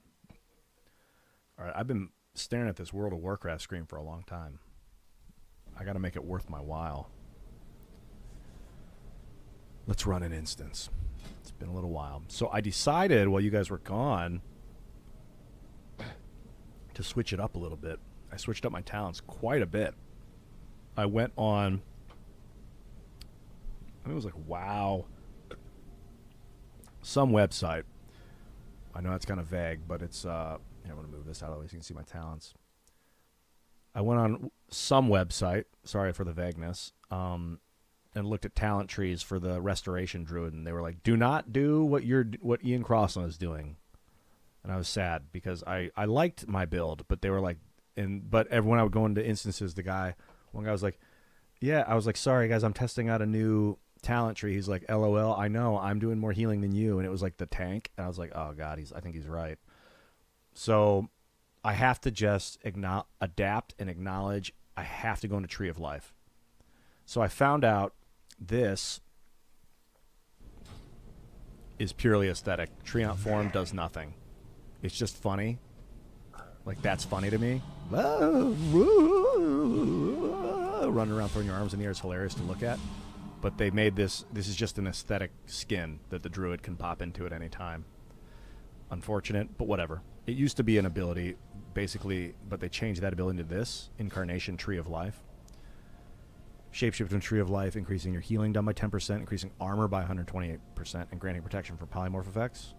Functionality of Rejuve, Wild Growth, Regrowth, Entangling Roots, and Wrath is enhanced, and it lasts 30 seconds. Gives you that healing boost you need to go the distance when you're in instances, and gives you that armor for sustainability, so you can take the hits as you draw aggro. It also boosts your Rejuve. I don't exactly know what it means when it says functionality of Rejuve, Wild Growth, Regrowth, and Entangling Roots, and Wrath is. I don't know what the functionality exactly is, but I took it. I like it. Also, I specialized into it hard, and I went with Grove Guardians. So Grove Guardian is something that I had avoided before. I had opted for the Nourish spell, which is a burst healing spell, but now, per this website, they're like, no, go Grove Guardians. You want to summon Treants. And I like that because it's like, but it's also like this. Now they'll do the for me. So it's still kind of funny. And then you get multiples. And they're all like throwing their arms up together. And who doesn't love that? Look, they're even different colors. That's fucking hilarious. That's actually even better than running around like a tree. I'll join them. Okay. My favorite thing in World of Warcraft. And then they do stuff like they get bonuses based on what I do. They cast Swift Mend, constantly healing. Cast Nourish on the target. They last for 15 seconds. And then this, every 3 times I cast Swift Mend. Oh, they also, the Grove Guardians, during Tree of Life, you summon a Grove Guardian every 10 seconds. The cooldown of the Tree of Life is reduced by 5 seconds when the Grove Guardian fades. So the more Guardians you have out when this ends, or when the Guardians disappear, this thing cools down faster. So you want to always be pumping out Grove Guardians. And then this encourages me to cast Swift Mend a lot. The more 3 times I cast Swift Mend, I turn into Tree of Life for 10 seconds, which will allow me to pump out 1 Grove Guardian. Swift Mend is awesome. I also took the talent where now I have 2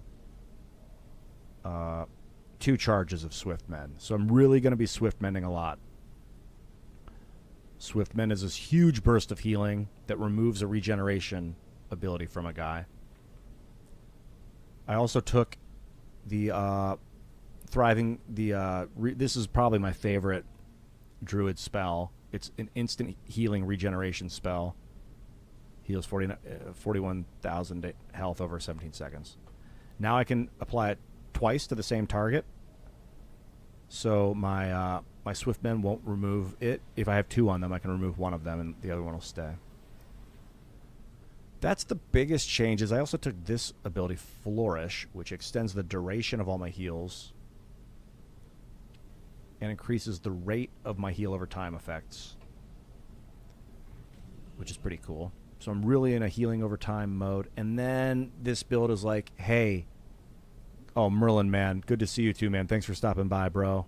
Yeah, if I was a tree, I'd get funky as fuck, just for the record. I'm going to get funky as fuck tonight. In tree form if I can. They're like, Ian, you got to shapeshift a little bit. I've been avoiding going into cat and bear form, just avoiding it, because it's like just more buttons to click. And I'm like, God, more buttons? All right, well, I got this 12-button thing. I can go into bear form. This puts me in bear form and boosts speed of my, and then I can do my thing. It puts me in bear form, stampeding roar, and increases the speed of all the allies for 8 seconds. This will get us out of a jam if people are getting sucked into an enemy's vortex, getting pushed around. If we need to beat feet for some reason, I can turn into bear form. It boosts my armor, and speed. And then I can immediately pop Bark Skin, which gives me another 20% damage reduction and healing increase.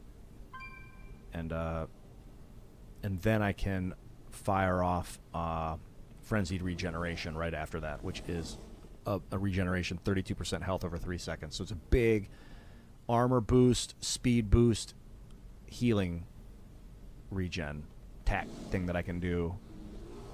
And because what's happening is I'm going to be healing so much that I'm going to be drawing aggro. I've been avoiding drawing aggro, but it's getting the instances are getting tougher, and I have to just pour. Before I was trying to balance it and do, literally the Druid's called it used to be called Balance Druid. I think it's actually called Balance Druid, is it? Balance. I was trying to balance it out and do damage and healing. Unfortunately, I have to focus on healing. Well, fortunately or unfortunately, whatever. So I got rid of. I loved this spell, Sunfire. It's an instant hit that does AoE damage over time. But the build was like, don't use it. And honestly, I'm not here to do damage. I'm the healer. So I got rid of it. No more Sunfire.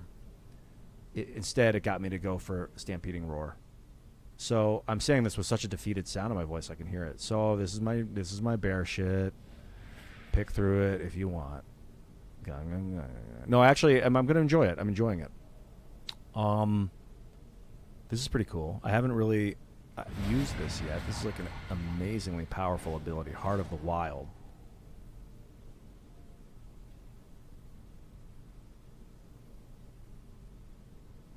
This is like all my other abilities. So this is what I would pop if I'm in bear form, cat form.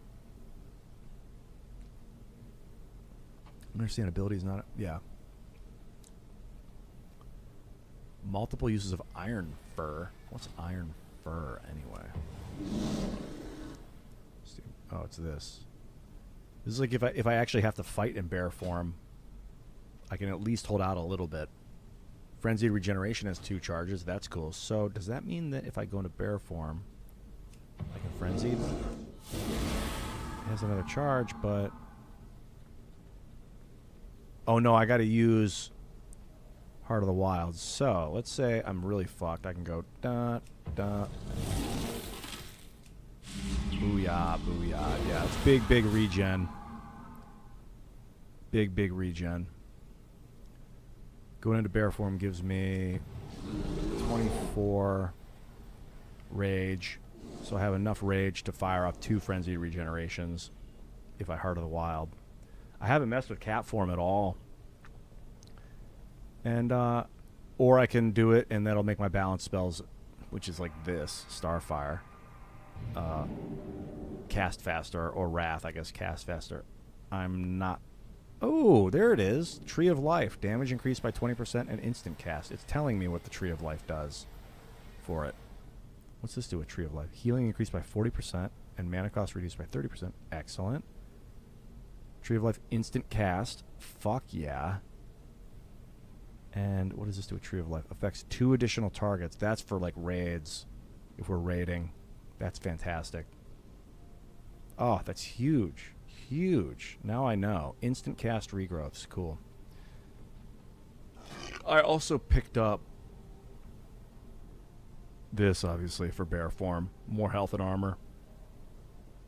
It's like a damage shield for bark skin and survival instincts. Survival instincts is, where is it? Oh, I think I don't have... Oh, I also got this Ursul's Vortex. So they were like, instead of Mass Entanglement, take Ursul's Vortex. It's a... Instead of, like, mass entangling the enemies, it creates a vortex and sucks enemies into the center. And slows them down. It's pretty cool. I haven't got much play out of it yet, but both of these are pretty good. And I think either one could play. For now, I'm going to try the Vortex. Usable in all shapeshift forms. I'm open. Either one of those is kind of like cool. And this, the Wild Charge. It's a movement ability. So before I had the Tiger Dash, it would, when I went into cat form, I could hit it and speed up, and I could like sprint to my location. So I'd catch up to my party. Well, instead they said to go with Wild Charge. The website said to. So I tried it out. You basically, bear form, you can charge and stun a guy, Cat form, you leap behind them, daze them. Travel form, you leap. Aquatic form, you swim faster. When I'm in Druid form, I fly to an ally's position. This is wicked cool, actually. I was getting sucked into this enemy's vortex, and I just looked around and I saw my wizard friend and wild charged to him, and I like jumped. I flew out of the vortex across the battleground and landed on my friend and got out of danger. So this is very good, wild charge. Again, it's anticipating that I'm going to be taking a lot of aggro, and I'm going to have to like jump from one area of the battlefield to another while I'm getting swamped by enemies. I like it. I have it only... It's all up here, though. I don't have it hotkeyed. I may end up hotkeying it because it's only 15-second cooldown. I might end up using it a lot more. Those are the biggest changes since the last time I played, as far as I can tell. I think that's about it. So I'm going to try it out. I'm still perfecting the Grove Guardians. I really like them a lot. And I've really got to step on the Iron Bark and use it a lot. It makes an ally's armor go up by 20% for 16 seconds. And then they receive more healing. They just get passive healing from all my rejuvenations. It's a really good ability. I've been holding out on Iron Bark, but this is what goes on the tank when he draws aggro. Buys us a lot of time. And, you know, a minute and a half might seem like a lot, 1.2 minute cooldown, but it's basically that's the time between two big battles, or way less than that. I'm going to hit the bathroom. Hello there, Dreaminology. And then I will be back and queue up.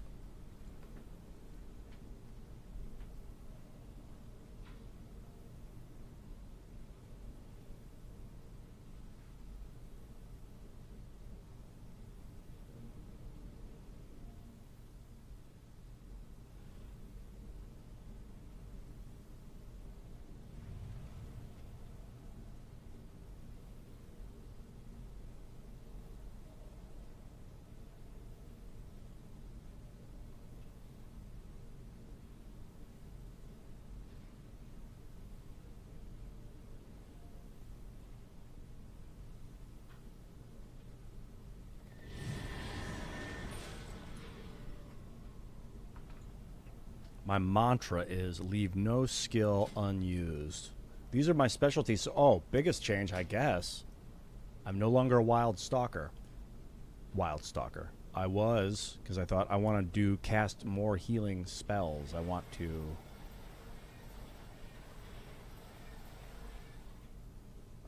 pump out more healing. Blah, blah, blah.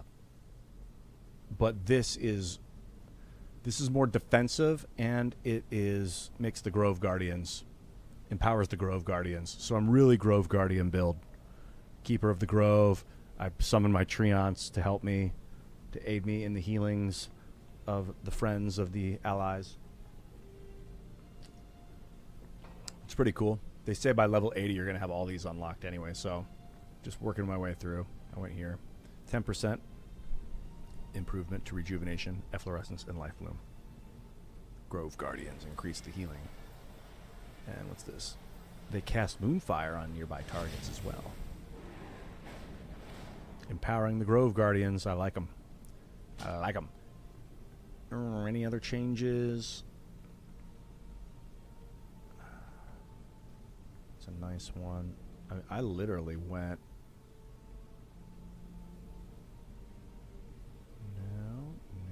Tranquil Mind is a new ability. Clear casting is when you occasionally get to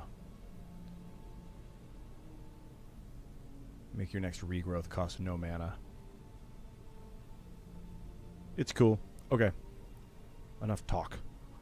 I still got the Spring Blossoms, which empowers the... Yeah, Master Shapeshifter. I'm no longer the Liveliness. This was easy because it was passive. Now I've got... Oh, this is... I guess this is passive, too. Oh, yeah, going into bear form now, and if I use Iron Fur, I can generate mana. So if I run out of mana, I can go into bear form. Or I can go into calf form. Be interesting to go into both. to be able to actually pop in and out of Druid, out of bear form and cat form. I bet really good healers do that. I was fucking around and I went into bear form and taunted a bunch of enemies. I was like, whoops, that's not the move. Or I taunted one enemy. And then I was just, and then it came right at me and I was like, I'm a healer. What did I do that for? All right, let's go.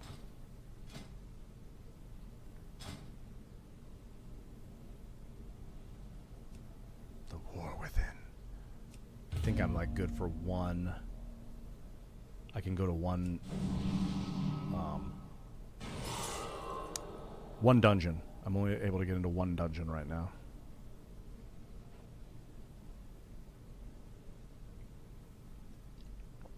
From the new expansion. I also cleared out my inventory quite a bit. Got a bunch of my herbs back in the bank. Went to the bank, did a bunch of stuff at the bank. I think this is the bank here. Hello, banker. What can I do for you? Consolidated a bunch in my regent bank. Reagent. Here's my warband bank. Someone asked before what my most rare ability was. I think it's Dartol's Rod of Transformation. It's a quest item that I never turned in. I never finished the quest. And the quest lets you turn into a furl bog for 1 minute.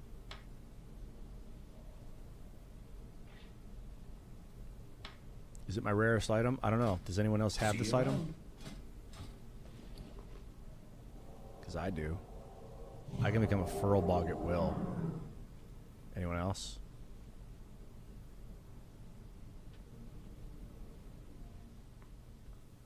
Dartol's Rod of Transformation.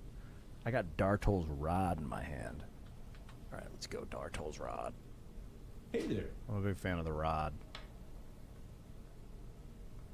A bunch of old weird little items that I picked up over the years. The flash bomb. I was like, I'll never use this. I was like, I'll keep this until the final battle when I need it, and then I'll use it. Like the ultimate battle when I fight a bunch of beasts, and I just leveled up well beyond its use. Sits in my bank now. Old Christmas treats. One of these random Halloween rods that you get. I didn't want to use them up, so they're still in my bank. I'll use them one day. Endless mana potions. These were cool back in the day when that crappy little bit of... they were endless, so I could use them over and over again. What else we got? Spices. Reduce the target size. That's funny. Makes the targets smell great. Old Spice. That's a good one. Yes. The mantra is... I look like a PvE-er. Tilly for really. Oh, I'm a PvE-er for sure. Yeah, I'm not... If I'm going to go PvP, I'm going to switch over to balance. I might end up making a balanced PvP build, though. Maybe once I hit level 80. Yeah. Vegas, baby, you were saying... World of Warcraft Classic was the greatest cash in on nostalgia. It was, yeah, I got it. You need a pocket healer? I need a pocket healer. Isn't that from Heroes of the Storm?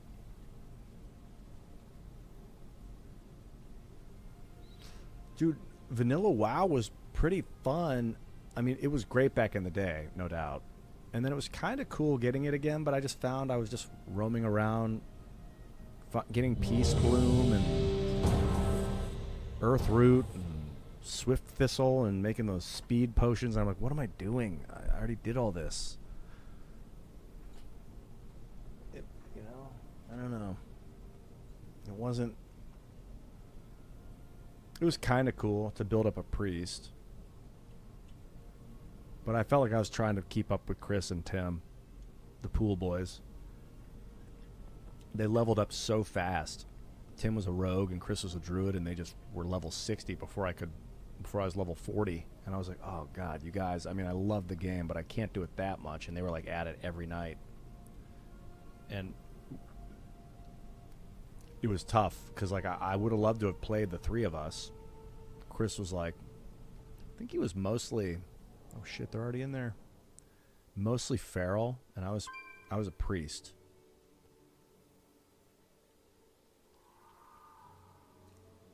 But once your friends get out of position and you can't play with them anymore, it's kind of like,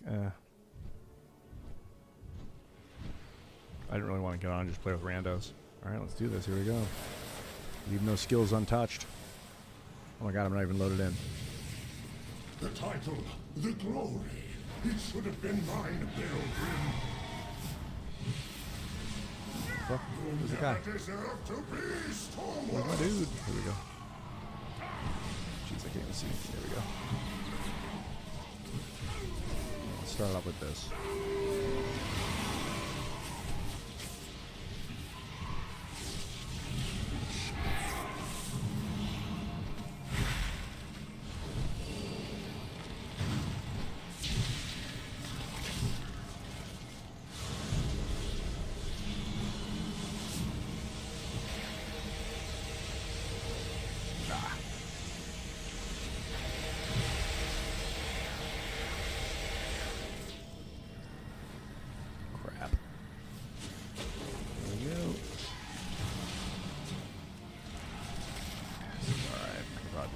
Way more efficiently, but hey, that's the fun of the game, is learning how to play it. At least that's one of the fun things about the game. That's the Swiftman I was looking for. This don't need to do much to this boss. Seems handling him pretty well. Out of range. Yeah, I can get way better at this healing thing. I didn't even cast a Grove Guardian. I gotta get more familiar with the Grove Guardians.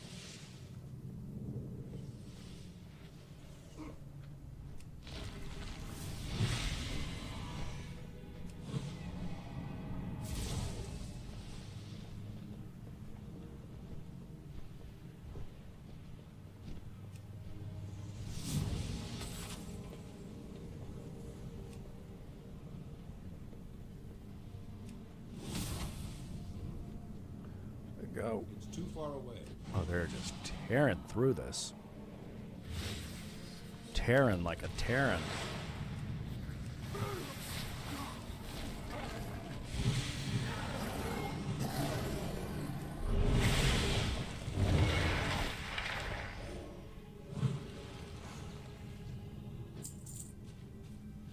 I'm the funny guy. They're moving so quickly. Where is he? Oh my god. He got balls of steel, bro. He believes in me.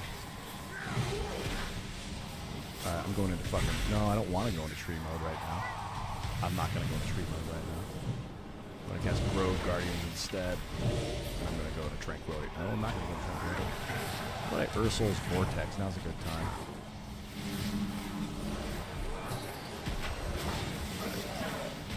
Bark Skin, that's a good idea. For a while. Swiftman, how about a little bit of this? Yes, there we go. Ooh, an instant one of those is good. I gotta make sure I'm looking at myself too, so I don't stand in the green stuff. Well, it's blue. What'd you think? That was pretty good, right? You can say no if it wasn't. It felt good. How would I put one of these on the ground here? Okay. That worked out. I don't like when people go, that was nice, right? When they say right after they make their statement, I'm like, dude, have confidence. Don't say it if it's not true. But I genuinely want to know, was that good, what I just did? Give me criticism.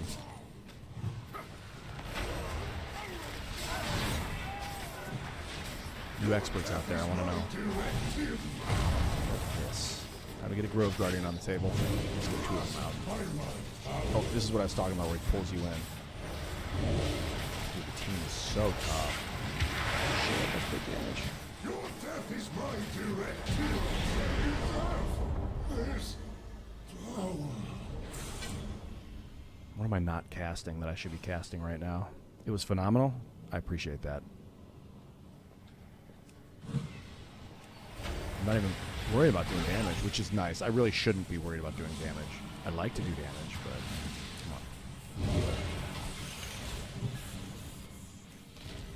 on. I do not like that it feels darker and colder as we go down. Down we But go. there are more What is that? Noobles. What the lift Noobless? is out. If we want to Stop keep leveling your druid at we will have 35. to go- we I have feel the to pain, take dude. it down. I need to get Mr. Noobless. Alright, rejuvenations. Oh, this guy's getting them all. He likes it. Where are you going to stop, though? That's what I want to know. Right there? Maybe. Why don't I get a nice life bloom on him? Double rejuve on myself. Let's get a Grove Guardian on the table, just in case. How about this guy? Oh, he's taking big damage. There we go. I'm getting hit. I'll Swift Mend. I'll do this. And I'm going to Tranquility now at the time. That's a channel right there. Boom. How about another one? There we go. Another rejuvenation all around. Let's do it. And a wild growth. Everyone. Swift rejuvenations. Here we go. Let's see if I can do a little damage while here. Yeah, that's nice. This guy, let's do a wrath on his ass. Come here, bitch. Come here. A wrath for the road. No. Make sure I'm healing as well. And I'm going to give this guy a life bloom. I can feel that something might come. Time for one of these efflorescences. Alright, this is looking okay. Get these Grove Guardians on the table. We need you now. And it's time for the Tree of Life. A little premature, but I think that was good. Ah, that was definitely premature. That was definitely premature. It's slightly premature.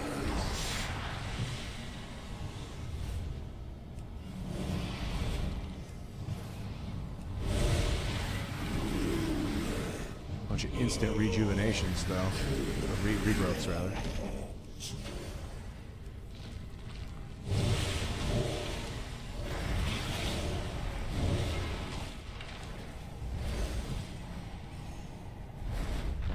I gotta start using the F keys more to go back and go, oh, don't stand in that, brother. Oh my god, I just alt-tabbed out. That's funny.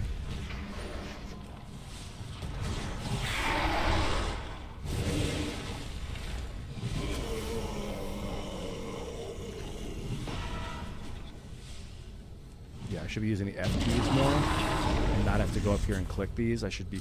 That guy bounced so quick out of the party. Wow, these guys are on a mission tonight. Hey, I leveled up. Alright, now I can read your comments. I did not even have a moment to breathe there. Let's go back. Dreamology. Playing some Guild Wars 2 at the moment. Played through all the classics up to Wrath of the Lich King and didn't like Cataclysm. I stopped playing after Wrath of the Lich King. I was doing a lot of Wrath. I played it too much, probably. I was just flying around North Ren, collecting herbs. I was making a lot of money on the auction house, though. New hero town. You want me to... Warm Blast of Battery Acid said, Ian, please get into Epic Battlegrounds as a healer. I could. That's PvP. Epic PvP Battlegrounds. I mean, I do love healing. They were saying, okay, Ian, the healer is like the guy with the football. Everyone's trying to smear him.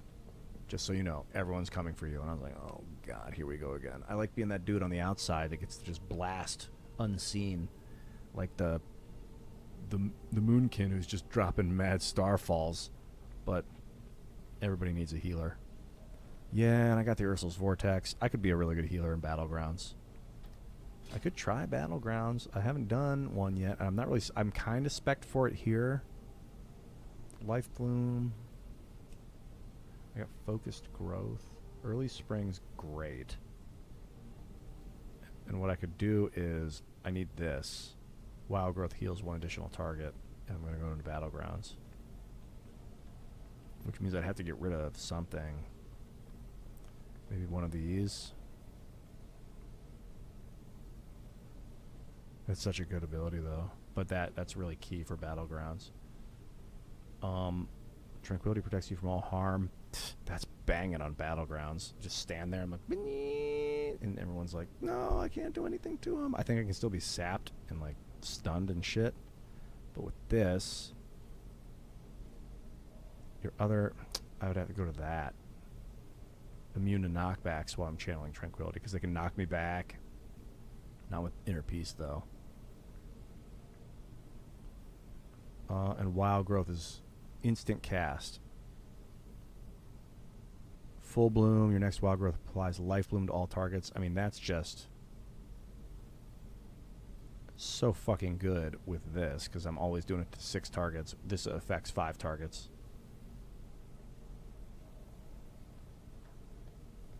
Oh, do they have to be injured? I wonder if they have to be injured for this to take effect. Improved Wild Growth with Early Spring is like Glazao, gives them all Life Blooms, which is this. The seeds that pop, pop, pop, pop, pop, explode, healing juice. Preserve Nature's great, obviously, for Battlegrounds. And then this one could change, reduces the mana cost of your Life Bloom. I don't really cast it that much. What it would change to, I don't know. Don't do that. High winds. The range of that stuff.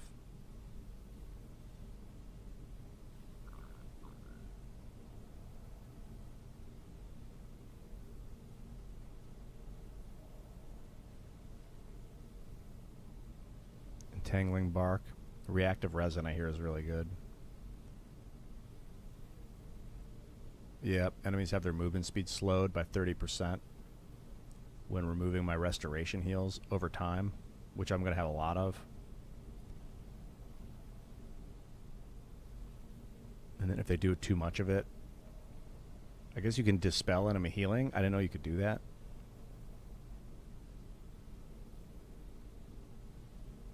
This is good. Disentanglement's good if I'm casting a lot of that efflorescence. I think reactive resin's better than focus growth.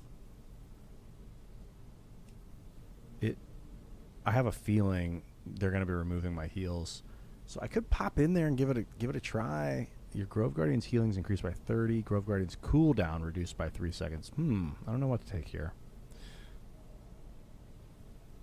Regrowth protects you, reducing damage you take by 8% while your regrowth is on you. That's good. Maximum mana is increased.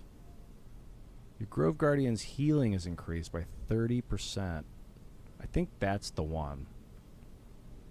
I don't mind the 20-second cooldown because I can create new ones every time I go into Tree of Life. I just keep pumping them out. So it's better that they do more healing, I think, is the right way. Okay, let's... Resto Druid, fun and Battlegrounds. You guys are making me want to go into Battlegrounds. What would that look like? Random Epic Battlegrounds. Oh my god.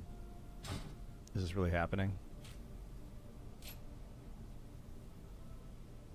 Oh, I need 2 to get to that? Crap. Crap. What can I get rid of for that then?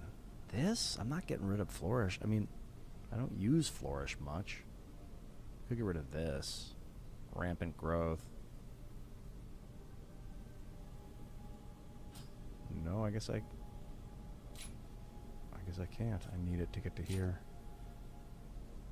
Damn, can I get rid of Regenesis? I'm not getting rid of Regenesis. You kidding me? Damn, this is like all lined up perfectly.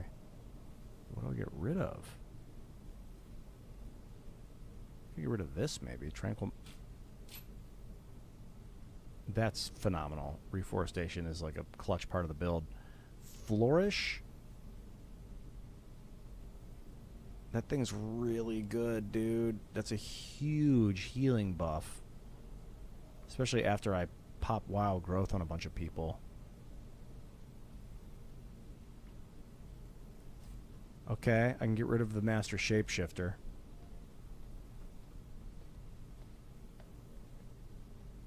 For that. Let's try it and go to Battlegrounds. Here we go. This is my first Battlegrounds in about 7 years. Epic Battlegrounds. I mean, you know, maybe the enemy is not that great. Maybe, just maybe, I'm better than I think I am. I remember when I did Battlegrounds the first time, I was like terrified. I was like, oh my god, I'm going against people. Because I've been playing, you know, Warcraft as you versus the computer. And I was shockingly, pleasantly surprised at how good I was at Battlegrounds. With my Druid, I would go into cat form, stealth. I'd get the flag. I'd run it back to base. People couldn't catch me. I'd stun them. I'd root them as they tried to catch me. I'd root enemies and then gank them and stuff. And I was like, dang, I'm actually pretty good at this. Feral was the way. Hey there, Nems. You've tuned out since 22. No, Tim's compound has moved. Oh god, here I go. Wish me luck, everyone. Root me on. Hello there, Midnight Toker. Yeah, I live at one of Tim's houses, though. I live at the old studio where we used to have our headquarters. But the headquarters has moved out to West Virginia now, so I'm still in Maryland.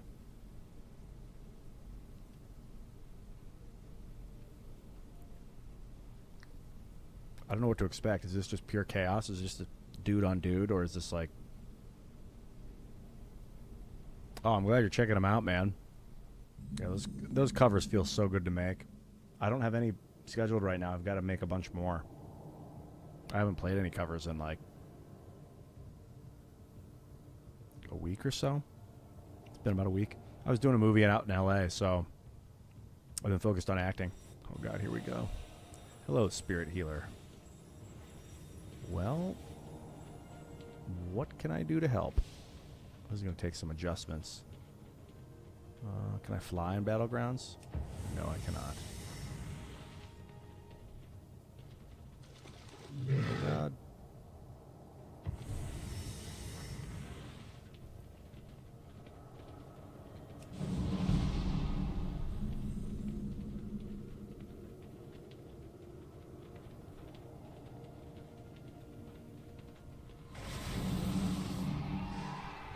I don't have a target.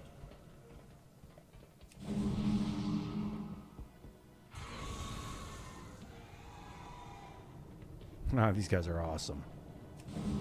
Buff up, brothers. God, that shit's fucking instant. This is so good. Oh, but it still has a cooldown. Okay. Who's around me? I want to heal all of you.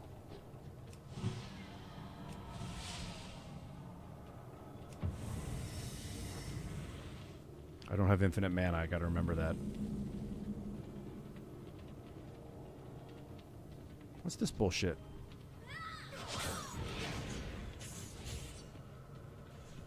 So what are we doing? They have a fortress. Looks like there's hot action to the east. Alright, let's go find out. Hollywood's great. I like going out there to work and come back. It's fun to, when you're there for a purpose. It's an easy place to smoke too much pot and get lost in your right, but it's great when you're working because it's consistent sunlight. Oh, dude, they're getting hit so hard. How can I help?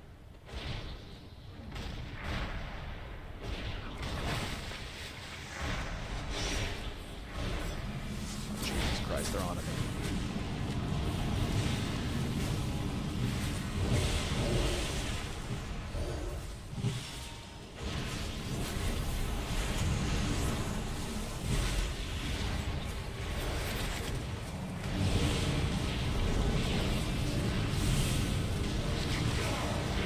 Touch me, bro. I'm too hot to handle. Oh, I'm silenced. God damn it. What the fuck is the point of this? This is not even fun. I'm not even watching what's going on. Can someone resurrect me? It's just a battle of attrition. Guess I'll release my spirit. All right, guys, I'm about to never do Battlegrounds again for a while, so convince me why I should keep doing this. Goodbye. Anyone? Toby Turner, what's WoW? WoW is World of Warcraft. No, I'm just kidding. You said what? WoW? Oh, for a second I thought I said, what's WoW? I was like, he's being silly. Dude, World of Warcraft, dude. I'm in Battlegrounds. I was convinced to give it a try. It's not fun. Because I went in as a healer. Big mistake. I need to see who will heal. There's so many choices. Oh my god. Oh jeez, I don't want to get too close. If I just focus on my group, that's something.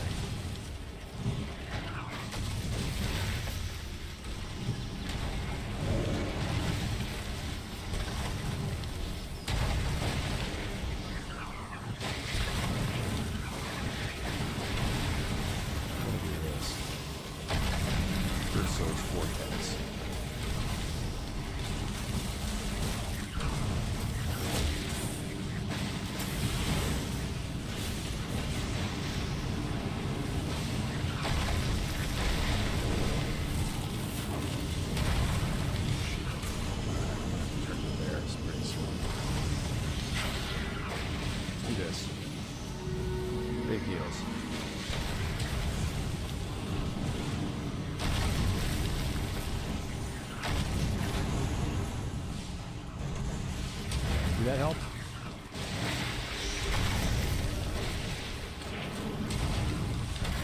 Stay alive, brother.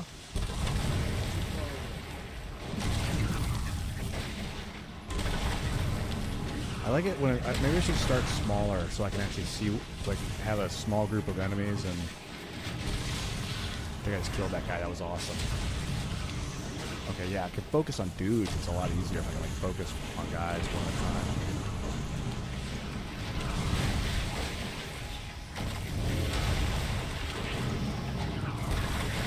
What? No, go back.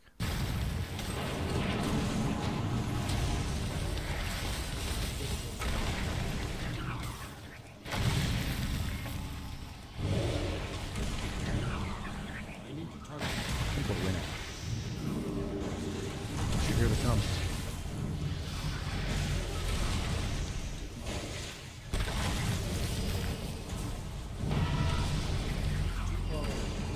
Where's everybody? I need to heal you. Your dag, dig Zao, where's your name? Come back, bro. I want to heal. There you are. Okay.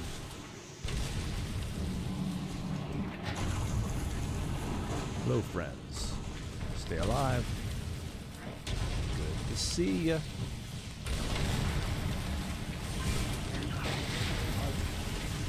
Oh, so you gotta blow up the machines and then do the dude. I get it. You can do this.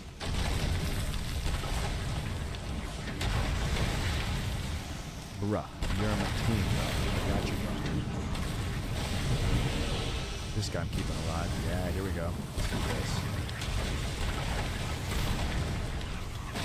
Let's do a burst of vortex.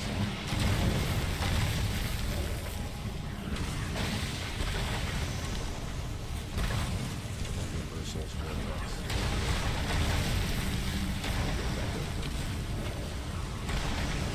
I hit him so hard, that was great.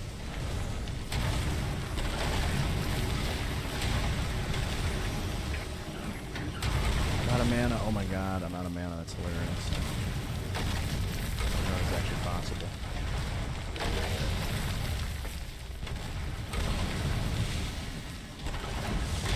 I used Innervate for the first time.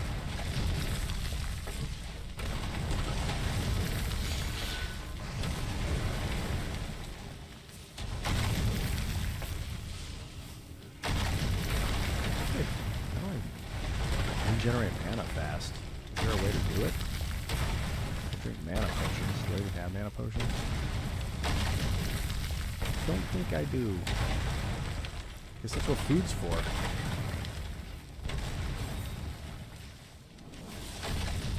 This is garbage food. Okay, I'll bring some good food into Battlegrounds. Oh, like that. Saberfish broth.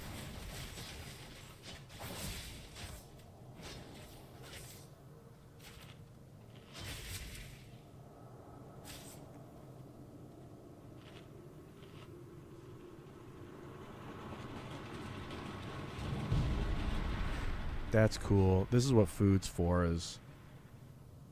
Dude, Toby, this game's the shit, dude. If you have a character you should play. We should play. Make an alliance guy. I'm a healer. I play as a druid. Alright, a little bit of mana. I didn't know I had 10,000 mana. Oh, God. Nah, you lost me, bro. You can't catch me.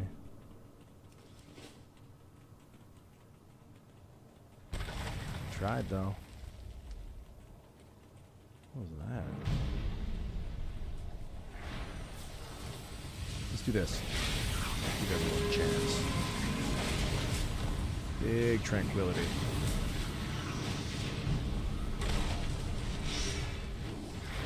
The target.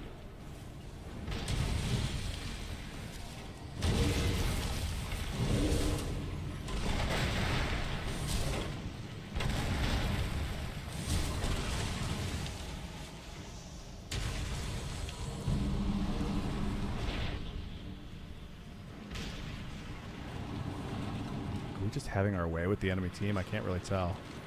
I feel like I'm contributing, though. It's not as chaotic as it seems, so that's good.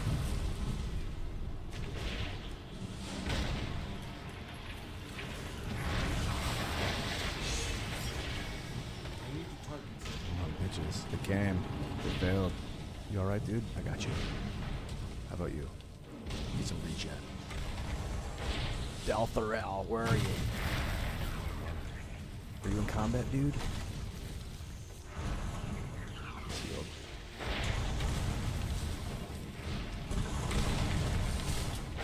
Oh yeah, they're fighting on the walls now. I'm gonna get this up higher. Lock them with you.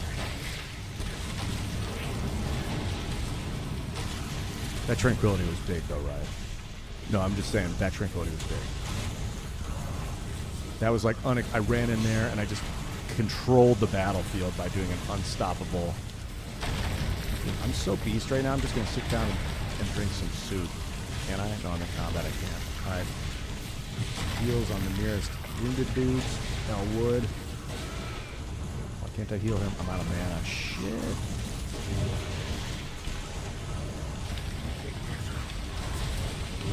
Just run around like a monkey with my head cut off. Fishy.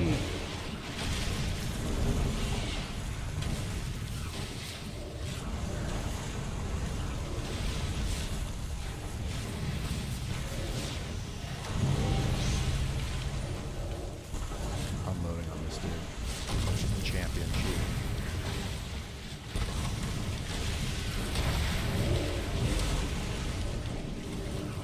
Using all my abilities. I don't even know why.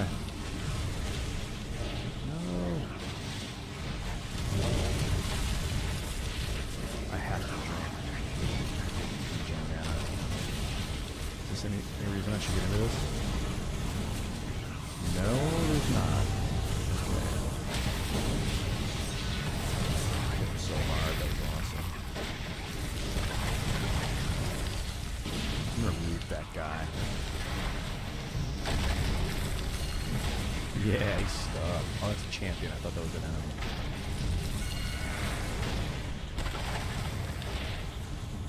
You are in combat.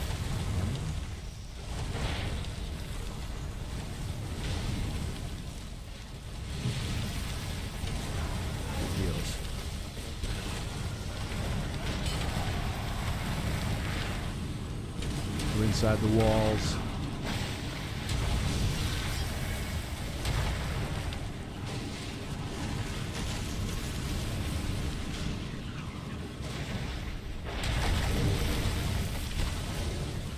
Innervate. That's what I want to do. All my spells are free now for a moment. It said do it to a friendly healer, but I guess that means myself included.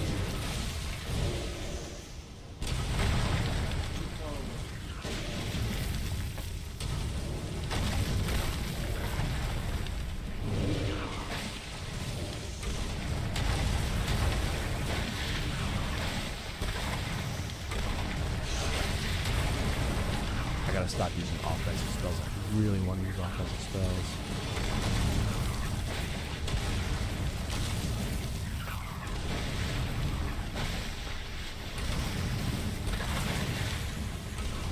Drinking my soup. And just drove over top of me. That's awesome. Oh, it's on top of me. Yeah, it's camouflaging me from the enemy, that's for sure. Oh, yeah, I'm regenerating my soup. I'm going to buy some really good water for this. So I can get some massive mana regeneration on it.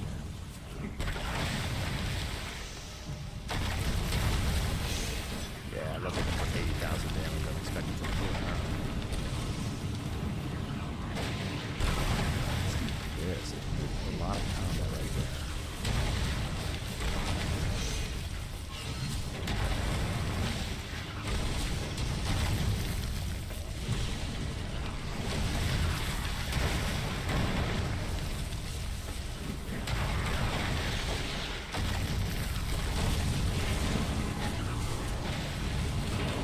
Yeah, I like putting the efflorescence in the gap right here. Good thing to be fighting on. Kind of sad to see that pet just dead on the ground. It almost looks real. Just kidding. Just kidding. I'm a funny guy.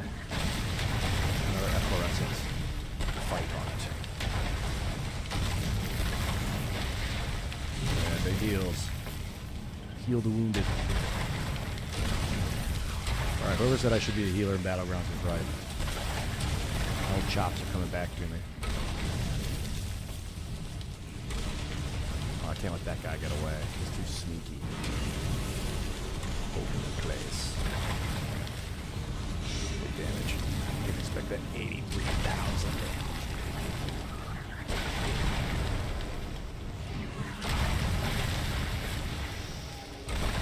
Think you're soon, Shantasm. Damage. I must be taking the damage every time or something.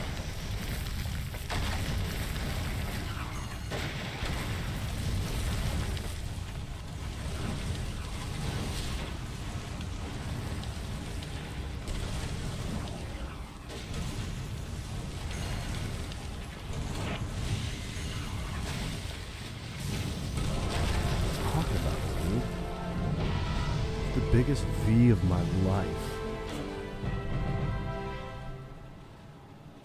Okay, what did I do right? What did I do wrong? Where am I on? Did I land on here anywhere? Flappy Gappy? What's that guy's name? Flappy Pigeon.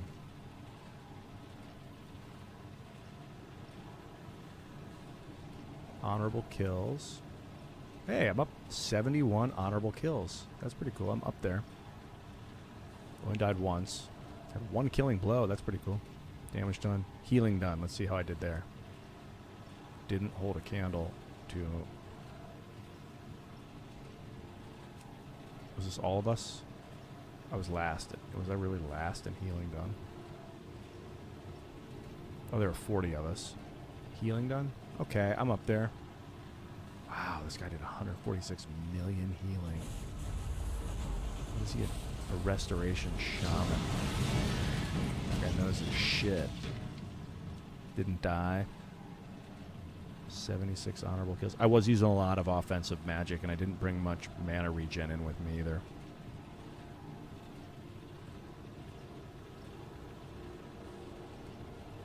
This guy, dude. 45 million healing, 59 million damage. Fucking MVP right here. Night Elf Druid. He was spec'd as Resto. Alright, am I supposed to grab anything well after that victory? No, I can't move.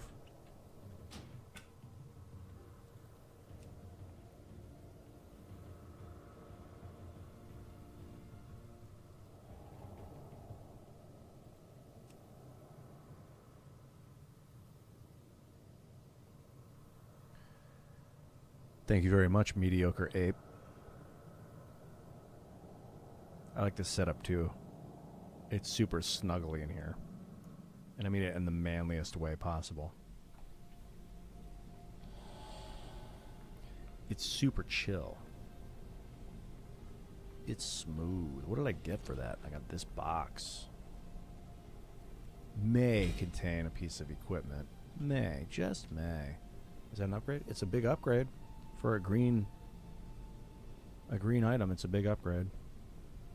Intellect, stamina, haste, and versatility. Well, that's a fuck yeah. Look at all that stamina. So how much health does that give me? I'm looking at how much health do I have?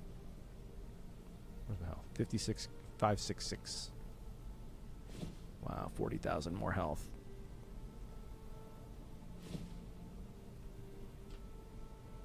Stamina, intellect.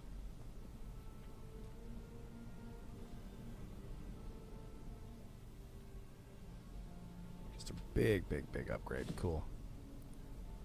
Alright. I can get used to those. That was fun. Don't need that. That's actually... Why am I wearing the winter hat? That's hilarious. I thought it was cosmetic. I didn't think I was supposed to wear it. I thought it was an item that I could, I was wearing that goofy thing this whole time. I thought it was an item that I used that gave me, access to the cosmetic. I didn't know that it actually equipped it. Or I would not have done it. Back in the bank with you, Santa Claus hat. You belong not in my inventory. What? Where'd it go? It's in some bag somewhere, isn't it? Back in the bag with you. Silly hat. Yeah. Oh, I already know it. Okay. That's my old gnomish death ray. Back in the day, after I got my old Shantasm, back when his name was Drayden, I gotta order some more meat sticks while I'm at it here. Back in the day, I maxed out his alchemy and his herbalism, and I was level 60. And I was like, what else can I do in the game? I was like, oh, I can get rid of herbalism and learn, what is it? Engineering, and get access to all those cool talents. Yeah, this is actually beef. This is going to be beef, bacon, and apple.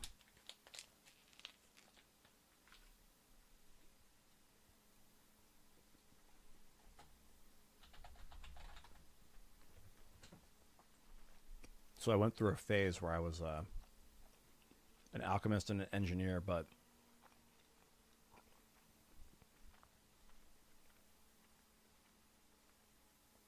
it ended up costing me a lot of money in the game because my income was stifled without herbalism. I couldn't gather reagents. So I was constantly buying herbs from the marketplace to turn into potions, trying to turn a profit. Buying the herbs, turning them into potions, selling them at a profit. Engineering was super expensive. And then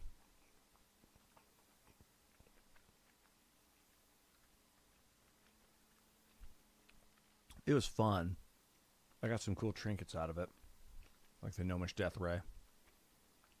I got a teleportation trinket, but I could only use it when I was an engineer. Once the expansion came out and I went back to herbalism, and I lost access to a bunch of my old trinkets. My old trinkets. This was a super rare recipe, only known by the Horde. It was almost impossible to get this recipe as an alliance because it was made in a Horde zone. It was so rare for the alliance. It would be super expensive to ever see these on the auction house. So I would made a Horde guy, and I would buy them on the Horde auction place, and then I would go to Tenaris, to the zone where you could there's an auction house where Horde and Alliance can use the auction house, and I would bring my Alliance character there and my Horde character to that same auction house, and I'd log out with Alliance. I'd log in with my Horde character and then sell this thing for like whatever, 10 gold or something. and then I would log in with my Alliance guy and buy it. And then that would be a way to transfer gold over to the Horde character. And I would get the items to my Alliance guy. It was pretty cool. Well, I had to do it fast because it would be like late at night. Because if someone was on and they saw it, they would buy it instantly.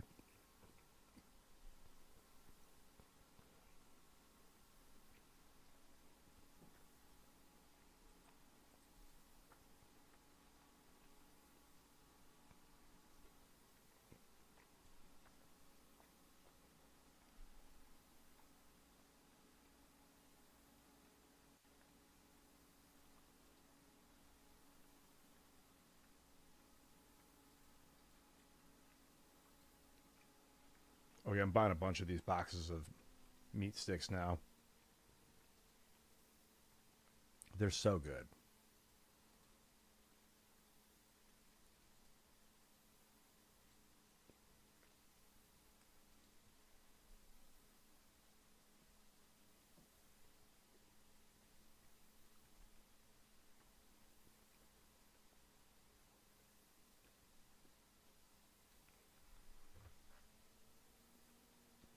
Got to do it.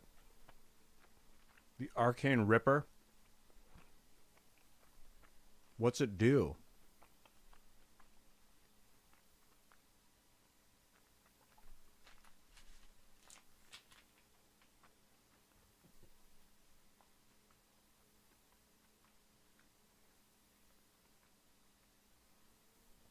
Oh man. I gotta go to the auction house and get like the best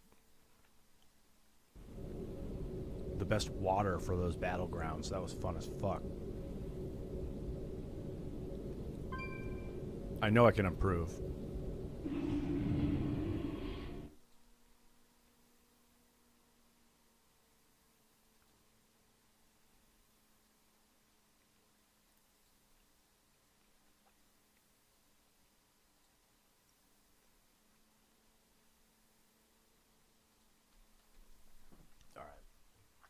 I gotta pay for these epic provisions. I'll be right back.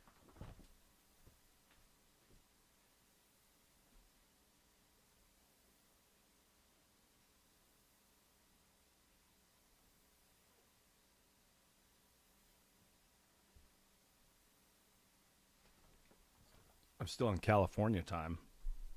It's like 10:30 or something for me.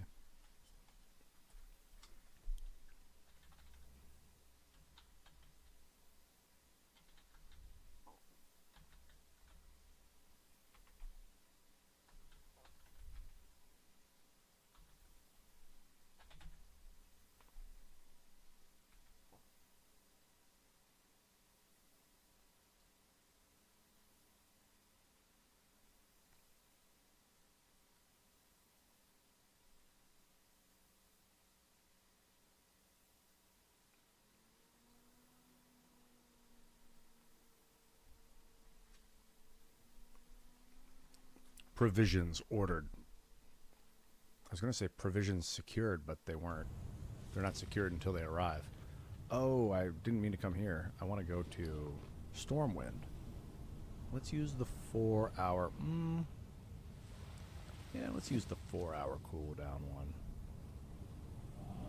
I have 2 cloaks that get me to Stormwind. 1 Hearthstone that I can bind wherever. 1 that takes me to Dalaran, and 1 that gets me to my garrison. Dude, His Royal Dueliness, you're reading my mind, dude. I've been watching Backpack Battles gameplay footage almost every day. It's the one gaming thing that I indulged in while I was in California was Ben's Backpack. If you like that game, subscribe to Ben's Backpack. He's on Twitch, but he posts videos on YouTube too. He's cool. Like a Swedish dude or something. I don't know. He's from the North Europe. And he's great at the game. Very, very good. He understands lots of combos and tickles with new combinations. Always posting weird, crazy combos that he finds out or exploits. And he has like funky music in the background too. He has really cool music that he has on the background. Ben's backpack. Yeah, I am thinking about playing some backpack battles. Funny you said that.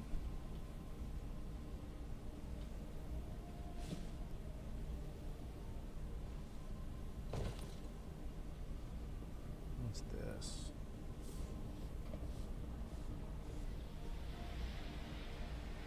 Asuna. Portal to Asuna. No, I gotta go outside. I gotta go to the auction house before I do anything and secure that water.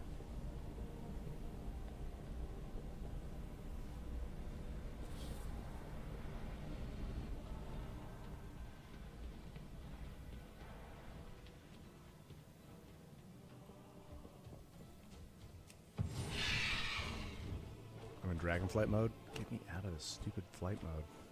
I don't hate it, but I don't love it.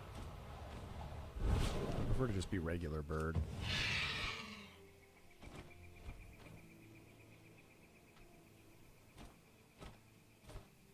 This is like every day you can just go here.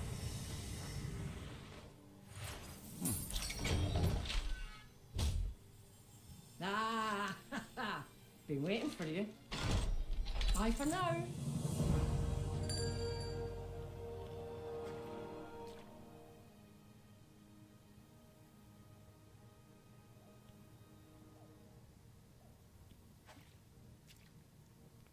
The Ragged Harvest. Dude, of course I'm going to buy that.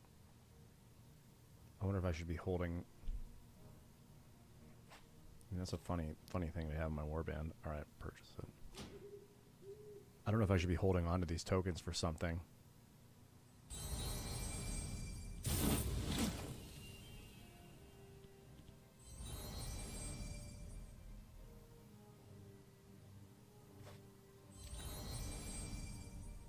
Do I need to use it now? This is my first thing that I bought from the Now trader. don't you be gone too long. Okay, I think it just added everything.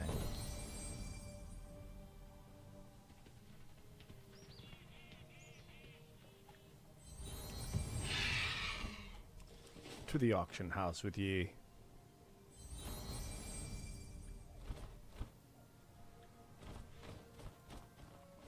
What's the best water you got, bitch? Let's see. I want.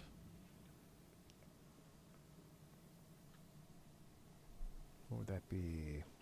Consumables. Food and drink.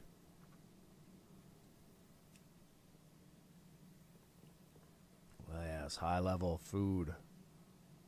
Granite salad. 3.6 million health. Now we're talking. 2.1 million mana. I'm not 75 yet. But that's cool. So it's 1 gold each. I mean, that is how you fucking do it. I've got 400,000. Wow, 2.1 million mana. I see how that guy healed so much, I guess. Okay, I'm level 70, so let's do 70 food. And it's this stuff? Looks like Titan Shake. I was using this. 8,500 mana. No wonder I was just sitting there getting next to nothing. Guess I should sell this stuff. It's old garbage food. There's just such better food now. I'm getting 6 critical strike. I've got like 20,000 critical strike. It gives me 6. That's hilarious. All right, let's do this. Titan Shake. What else is there? Coffee, light ice. Oh, I'd much prefer the coffee. But Titan Shake's cheaper, so I'll take what I can get. So it's cheaper. It sorts by cheapness. I mean, I guess at this stage of the game, I would be going for the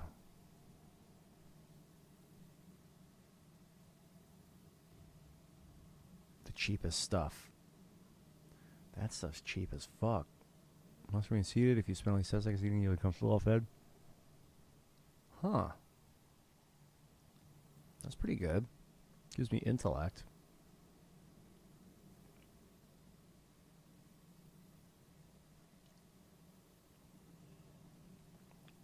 I like that.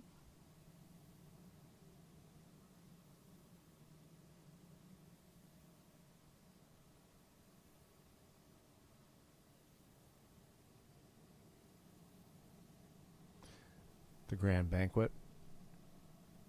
Yeah, but it's not really a... It's like a get the party started kind of thing, not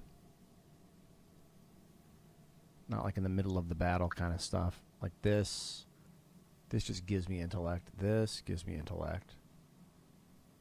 Health. I gotta get the deviled eggs. They're cheap. Get a bunch of them. Wow, look how expensive all that shit is.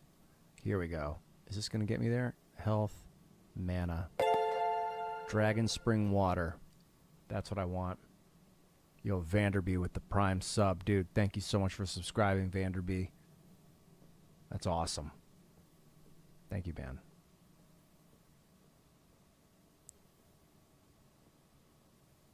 Alright, I think it's Azure Ley Wine is what I want. That's the... Yeah, because I only have 405,000. I mean, I could upgrade it and get the good stuff.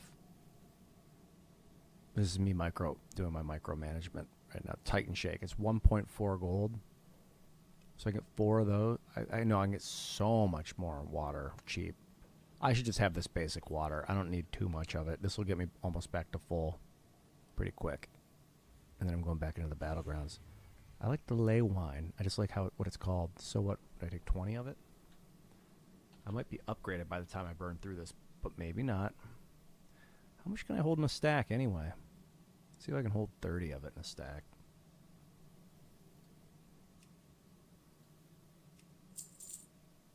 And I want that food too. That gives me intellect. The eggs. Give me 20 of those. Give me 30 of those. I want to burn through that stuff.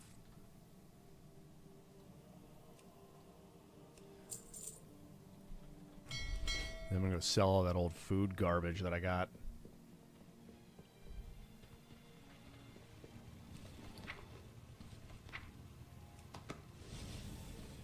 Ah, it doesn't stack. I thought I could put 30 in a stack. I can put the food in a stack. Oh well. That's incentive to drink through 10 of them pretty quick anyway. Sell the old food garbage. Help you find something? This food's about 7 years old. Would you like it? The answer is yes. The shitty feast. I remember working my ass off to get that ingredient. To get the recipe for that. I should get rid of these. I should drink this so I don't have it in my inventory anymore.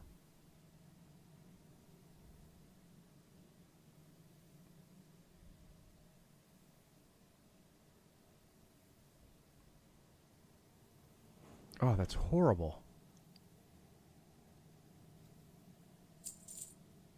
God, this stuff is so bad. Why is it in my inventory? That's a redundant question, I know, but like, I'm seriously asking you, why is that in my inventory? This thing increases my intellect by 7 for 1 hour.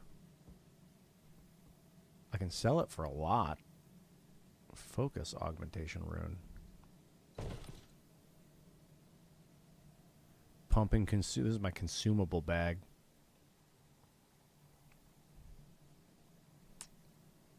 Okay, I can sell you that.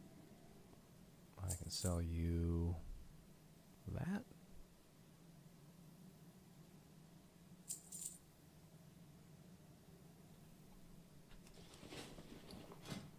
Okay. I can sell you all my junk.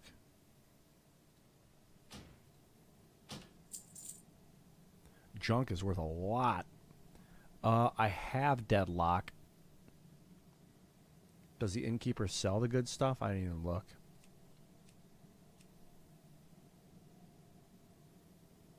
I don't think the innkeeper sells the best stuff.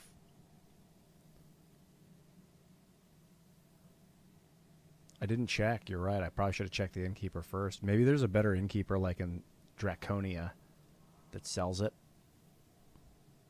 But for some reason, I feel like somebody made this stuff. I know what I'm going to do. I'm going to put this food on my down here. I feel like these were crafted by a player. I could be wrong, though. Oh, that's so good. That's going to keep me in the action for sure. That'll get my mana back to almost full. All right. Let's not mince. Should I repair? I wonder if I need to repair since I got slaughtered in the last one. I did play. I loaded Deadlock. I did not play it. I loaded it, and I looked at the characters, and I read every character and every ability. Need help? Light bless you. There really is a ton of new items. Safe I love it. travels. Man, I remember back in the day when I would buy those 6-slot cloth sacks. I was like, I got another cloth sack. I'm filling up my bag slots. It was a big deal, dude. What can I do for you? Oh, I had to repair everything. All right. For the Alliance. Kind of got a taste for the compete against the enemy faction. A random battleground, epic battleground, arena skirmish. Healers in 3v3. Now that would be funny. I'm going back into the big one. For fun.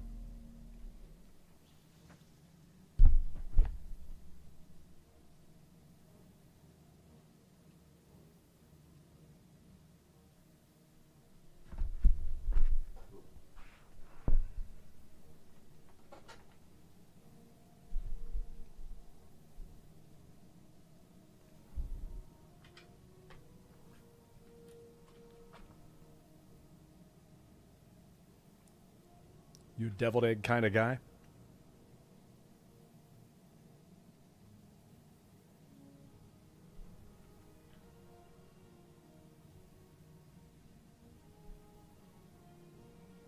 Did I queue? I thought I queued. Someone in your group already queued for that? What do you mean, someone in my group? He's fucking with me. He's like, someone in your room is having a lot of fun.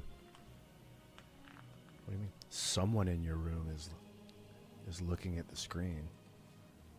There's probably a way to say that that's much creepier. All right. Quick meat snack before I go deep. Yeah, I'm liking the Battlegrounds. They're pretty fun.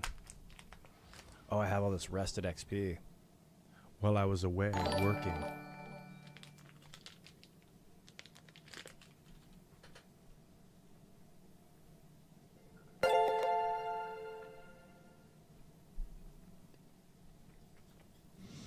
Fucking Super Bowl in the house. Thank you for the subscription, ma'am.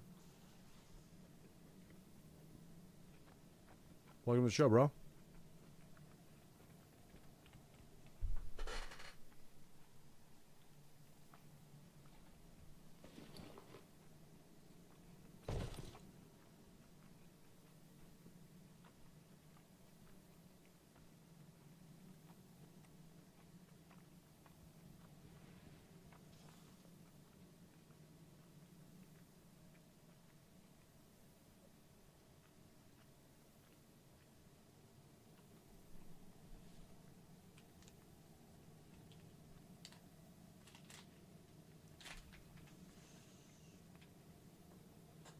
I can also stand to build up my. Better than Bezos getting it, bro. It's true. It's like you shaved off a little bit of that Bezos cash. Sent it my way. That's what I'm talking about, dude. Together strong. I want you to see what kind of elixirs there are, but like, I'm an alchemist. It feels kind of shisty buying elixirs that I should be building up. I should be building up my alchemy.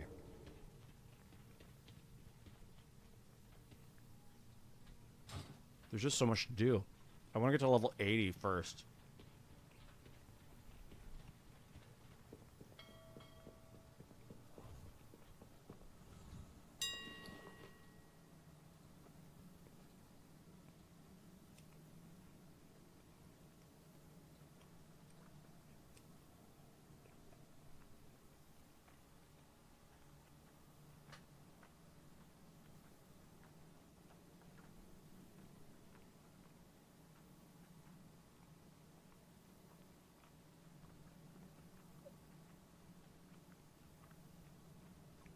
This is the stuff I should be crafting.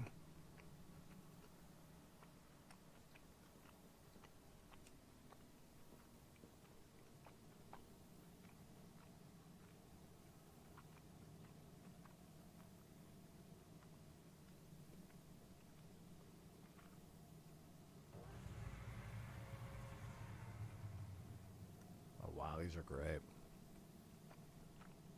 So I can pour gold into, like I was looking at my profession equipment.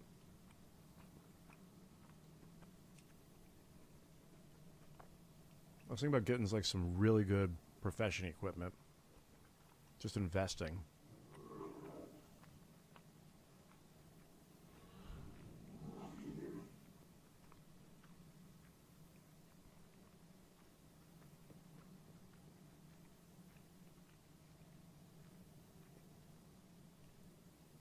Algar alchemy. I don't know if I need to build my alchemy up. I'm still a little behind the eight ball, or behind the whatever thing it is. But I think this is the highest.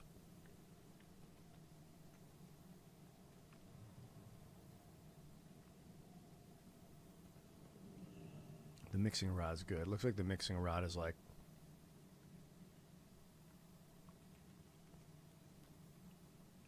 unique equipped head alchemy accessory. I mean, that's legit alchemy. And then there's herbalism too. Grab these. Just the best, you know, like invest like 5,000-6,000 gold in like the best tools. That looks fucking awesome.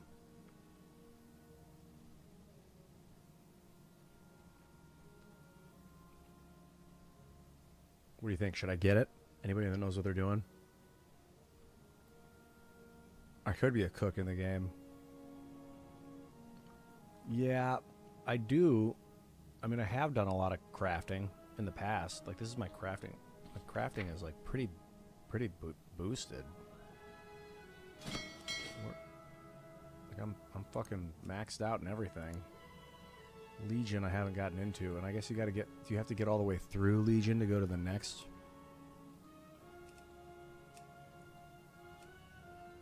To the next step?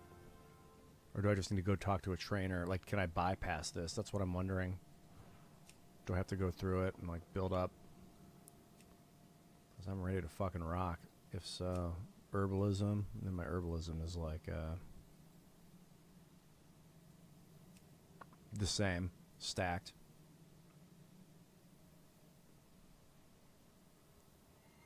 Oh, you can get better from world quests? What are world quests? I haven't done any world quests yet. But like in the meantime, is it worth getting one of these for that 238 random stat 1? Plus the 8 Algar herbalism skill?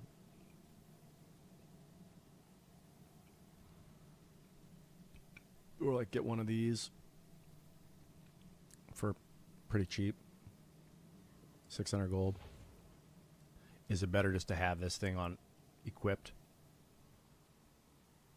in the meantime?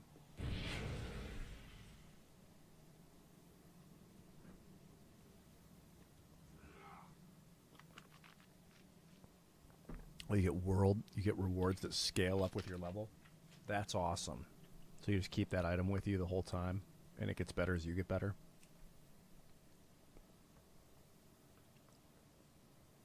Like, that's pretty cheap.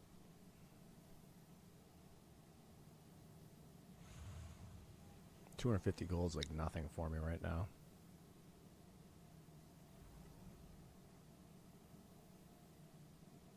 I'm gonna get it.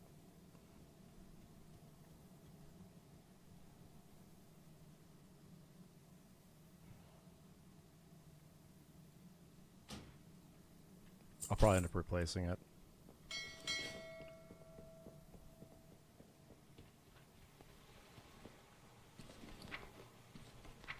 Nothing like an apothecary's cap. Yes, bind it to me. Alright, your profession tool and accessories equip here, but not right here. Here. Yes. this alchemy. Multi-craft. I don't know what multi-craft even is. Or ingenuity. That's awesome.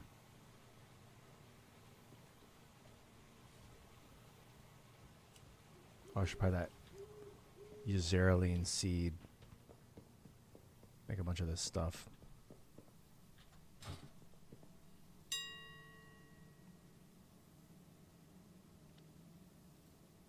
No, I want regions. Sell me that herb, man.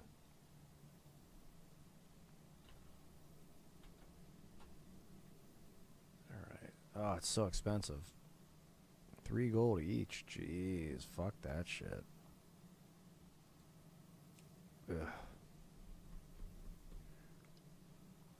It is not a cheap profession. I mean, that's why I got herbalism. But what I would do is I'd spend like 6 hours and I'd just fly around grabbing herbs. And, I mean, you could watch me do that. It could just be a night of flying around grabbing herbs. Building up my herbalism, building up my alchemy.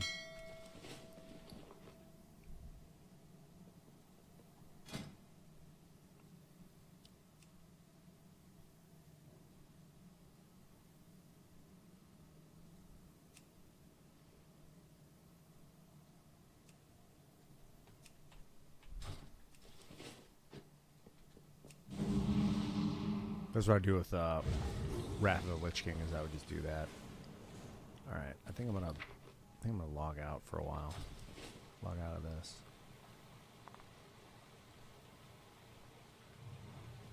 So from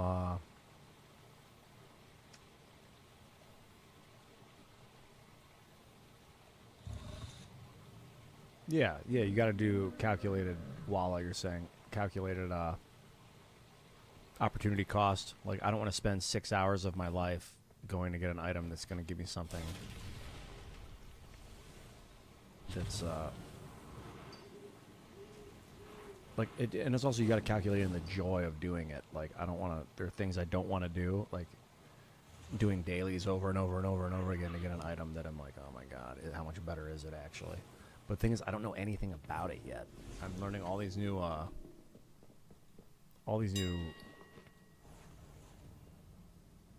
profession equipment. That's all new.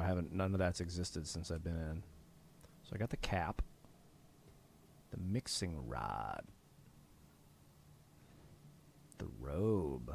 Oh, a robe. The alchemist robe.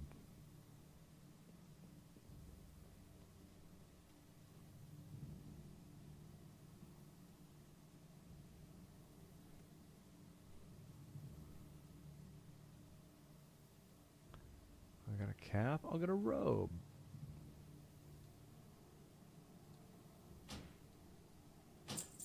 And what about, now I got the robe, the cap, now I need the rod, I bet.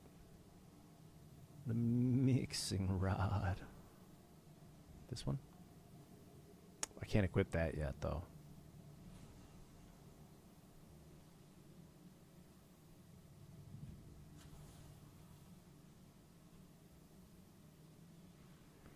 And herbalism, what do I got?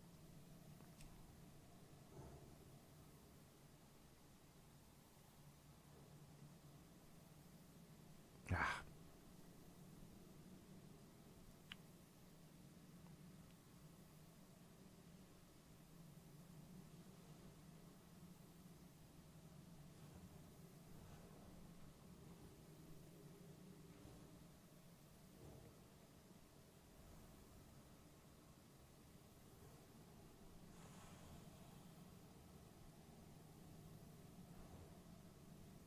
Since maybe it's time for some Project Zomboid. That game's fucking nuts. I got an editing team that's working on doing an edit of that game that we played the other day when I streamed for 18 hours. That does some crazy shit, dude. When I rammed into that tree driving the car and broke up, people were like, I'm panicking. I think I broke my bones. Fucked all those dudes up in the back seat. Still felt bad about that. That was a good time, though.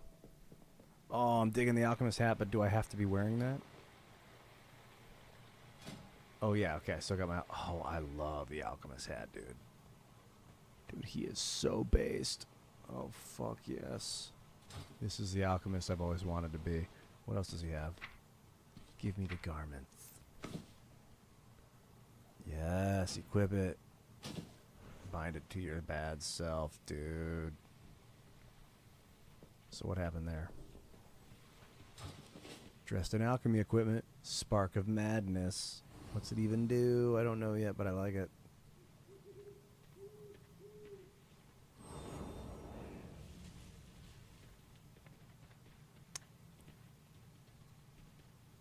What? Nope. It went away because I right-clicked it.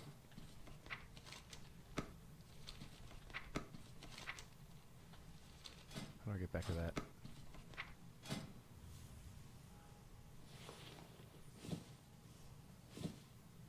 Give me back the spark of madness, I beg you.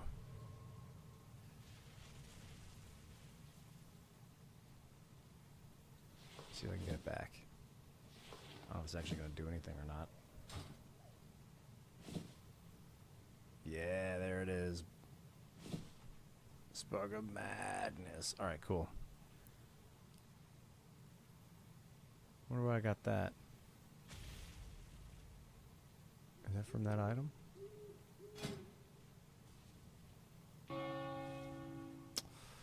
Fuck if I know. I want to go back into combat. So I've been queued up for this, I think, but it's possible it's just a little too late at night. Let's do... Can I get into mythics yet? No. Delves. I haven't done delves yet. Bran Bronzebeard? I know him.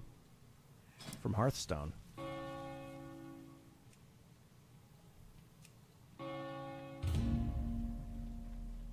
Maybe I'll fly into one of these. What's up, Rumination? Yeah, I got back from California about 5 hours ago. I got home at nah, man, I guess I got home about 3 hours ago. Just doing a little late night Warcraft. And then probably... I'm considering if I'm going to stay up a little later. Or if I'm going to get to bed and get up. I'll probably bounce out of here pretty soon. And get some rest. DayZ, is that a good one? Dude, you heard the clock ringing at night? It's 11 o'clock in game. Oh, I guess it's California time. I must be on a Pacific Coast server. It's 11:01. Oh. I'll use local time. Because it just rings on the hour.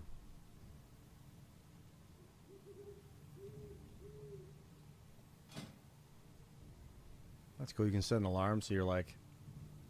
You can play until the alarm goes off. They have an in-game alarm because people get so lost in the game. Dude, if this was like VR and I'm in here, it's just Stormwind and like the sky's moving, and then I like just turn into a bird and fly around the world.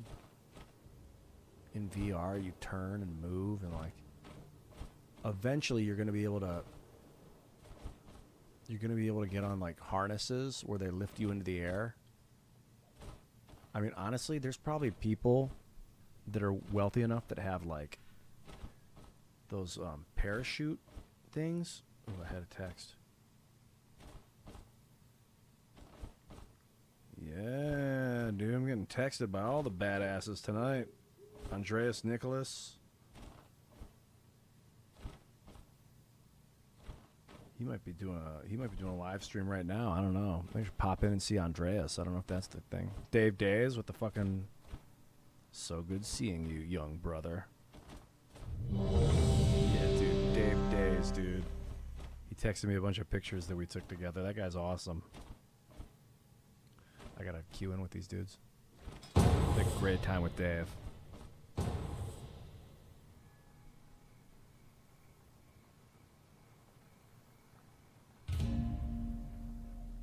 I gotta post that shit. So here we are. High Speaker Irish. Or is it just Irish now? Did I accidentally do a He's fled from the Hall of Awakening into the Stone Vault. battle with He's a bunch probably of running like a NPCs, or frightened am I? mouse. We these sleepy, cowering, allies? timorous beastie. I think I just did a battle with a bunch of NPCs. No, I didn't.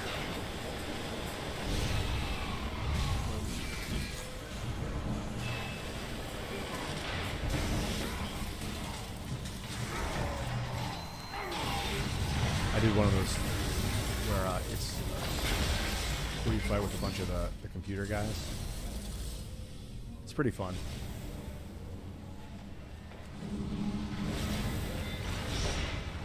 You can tell them to slow down and stop.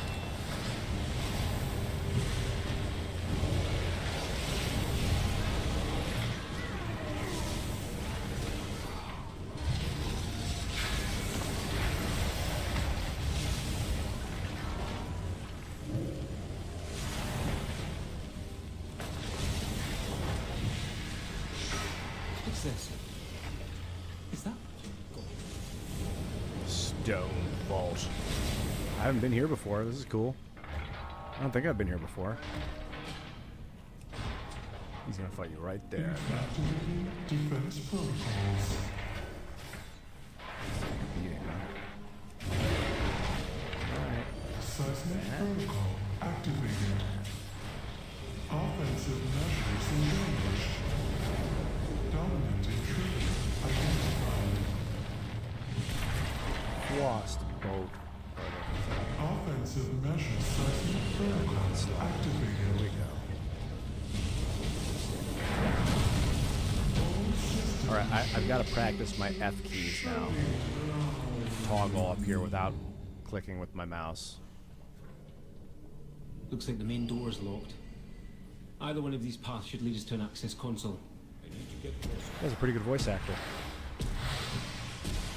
I love a good video game voice actor, man. Don't underestimate the importance of your video game voice actors.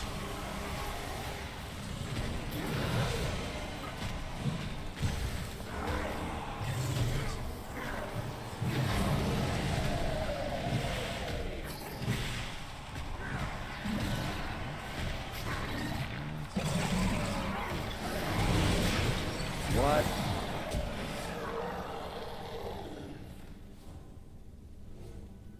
I gotta pay attention to that.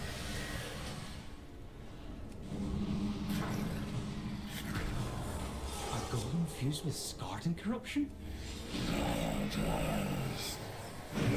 I love this. I'm not invincible. Oh, gotta get in there.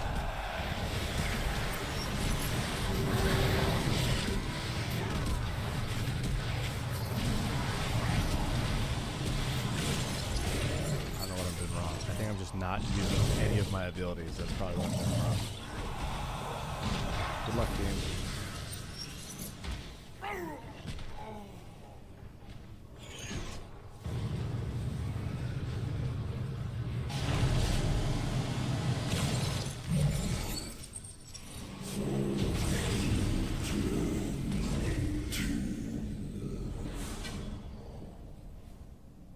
Look for a service tunnel nearby.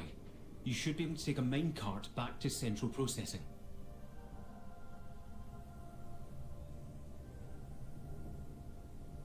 What is he? He's a paladin. Thanks, pal. I'm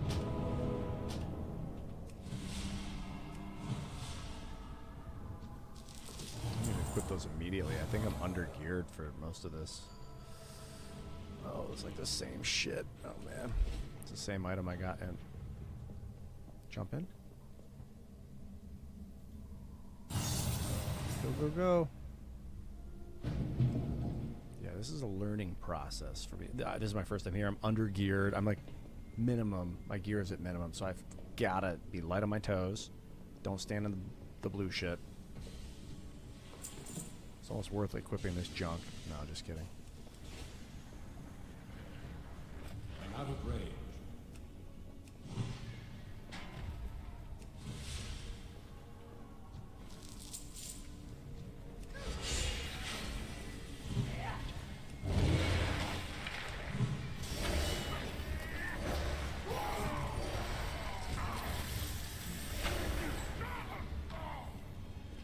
Always got to keep the efflorescences on the ground. Those things are amazing. And they cost very little. Just got to make sure that I've always got it going. Life bloom's super important too. Dongle stuff. Can't get lost in my taskbar because sometimes I look down here, I'm just staring at it, trying to think of what to cast next, and then I'll look up and I'll be getting smacked. So I got to be careful with that.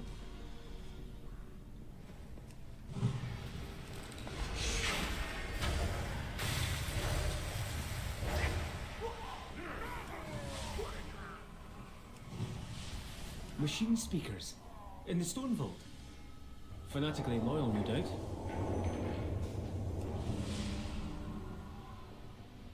Intruders detected.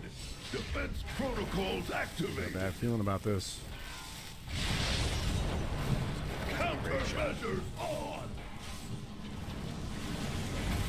Ignite!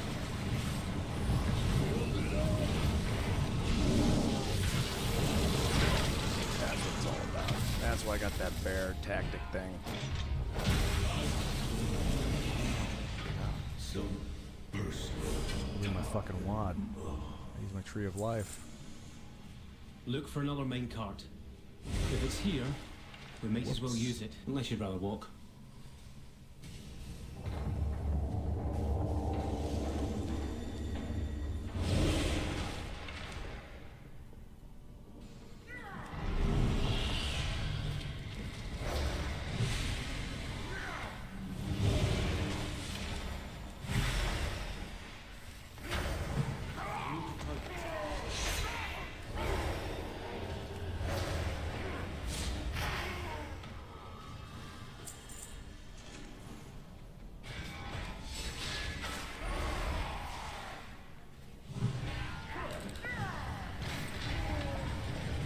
Don't even worry about it, dude. He's apologizing. Get you.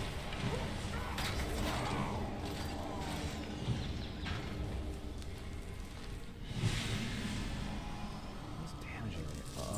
Is something doing damage over time? That's it. Molten mortar. I wonder if I stood on something or if it just hits me.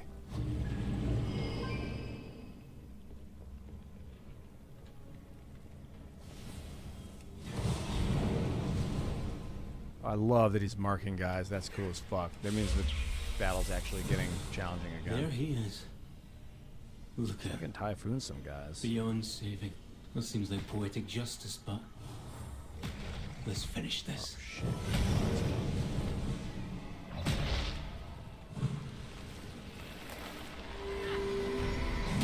Oh, I got knocked back. Oh, that's right. I gotta change my talents after this.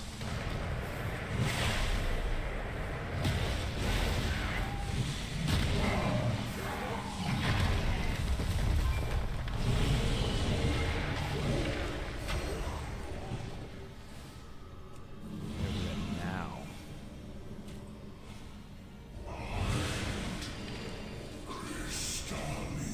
Crap. Hurry up. Coming, dudes. Oh god, don't close door. Don't close door. Sometimes the door closes. Oh god, I thought the door was closing.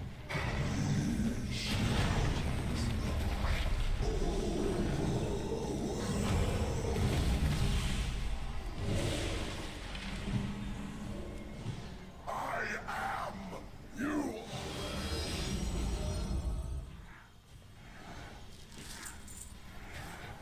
Empowered.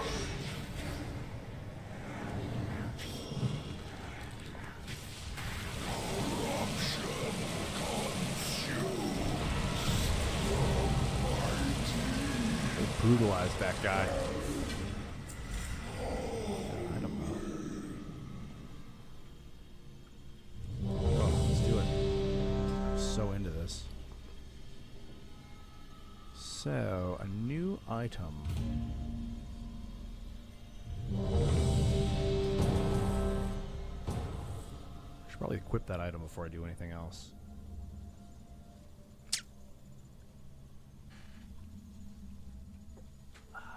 I'm more familiar with this one.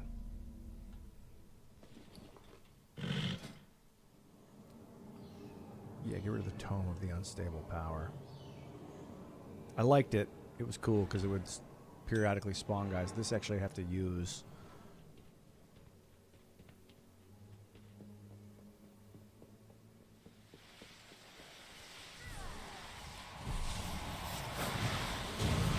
Let's do this.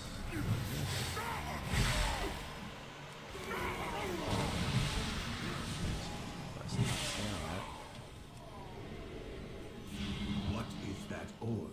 It's I gotta read this item. While you go to the roosts, I will distract them here. We can link up later. That's fucking awesome. Big damage. Okay, so that's cool. I don't need it here. This can go over here. My resurrect spell.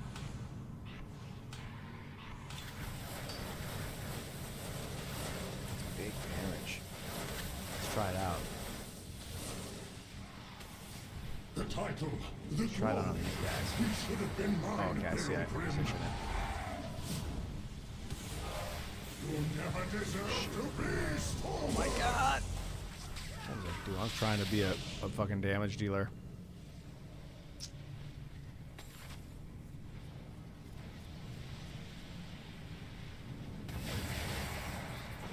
What's up, Sifrit? Yeah, man. Filming was phenomenal, dude.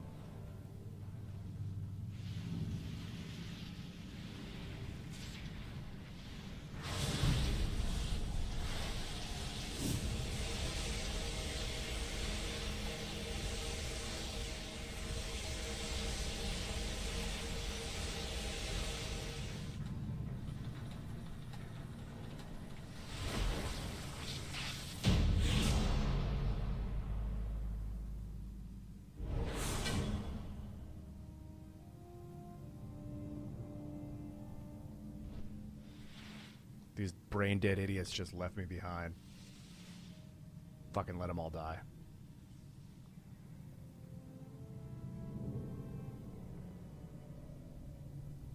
My god.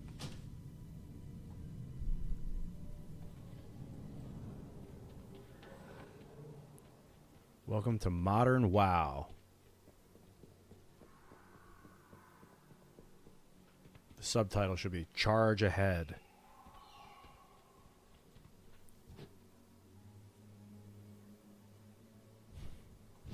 I miss the days when people would actually talk to each other.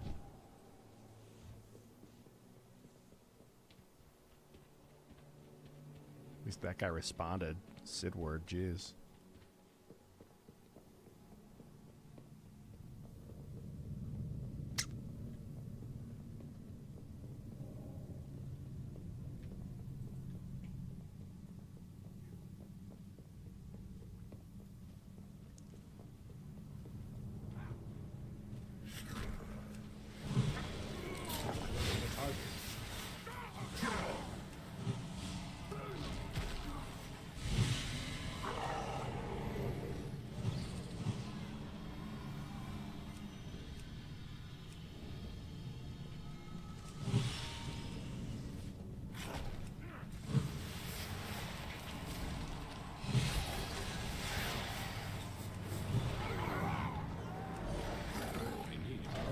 I need to target something first.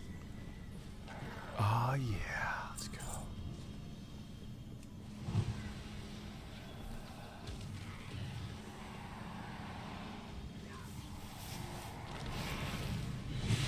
Too far away.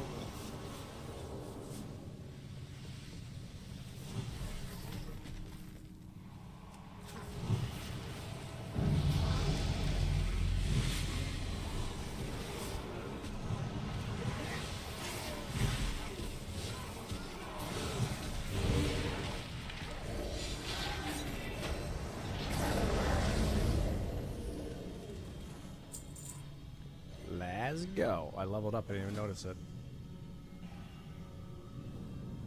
Yeah, that looks good. Oh, love them. Grove Guardians for the win. I command this Mythic mockery Pulses? by right. What's Mythic Pulses? Oh, shit. Heal yourself, bro. Heal yourself. Might of my hammer. by my tower.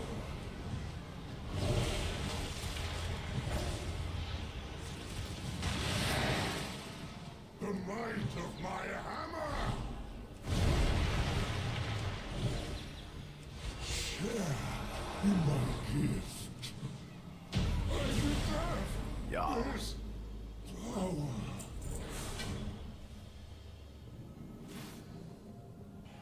The Death Knight's in a mad dash to do something.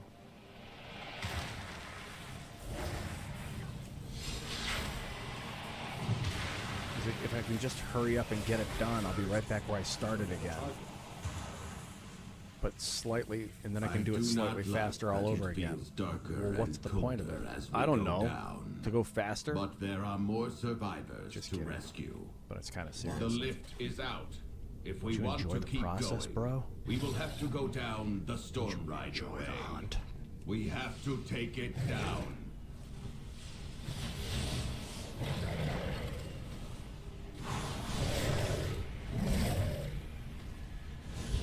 God, he's fucking. This is what he enjoys, as much as possible, dude. Oh my god, I'm taking a hit. Alright, I gotta go right to the tree. Fuck. Bear mode. Bear mode.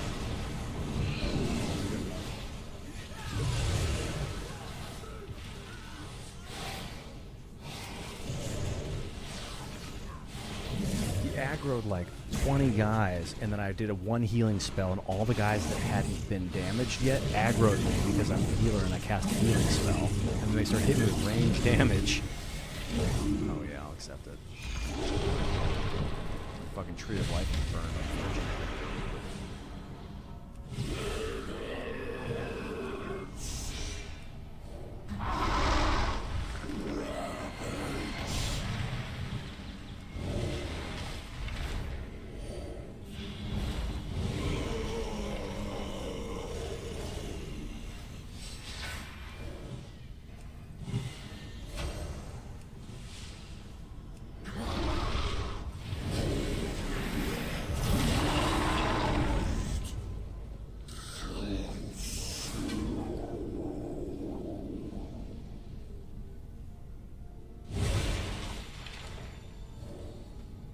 Eternity Sentry's Ring.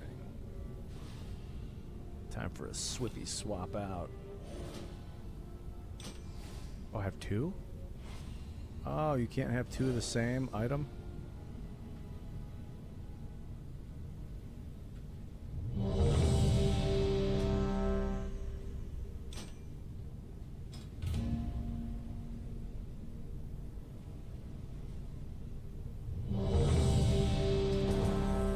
Alright, let's go. Keeping up with the Joneses. The game audio's a little loud. Really? I can barely hear it. I can turn it down, though. Let me know if that's better. So here we are. High Speaker Irish. Or is it just Irish now? He's fled from the Hall of Awakening into the Stone Vault. He's probably running like a frightened mouse. He's like, I have faith in you, healer. Timorous beastie.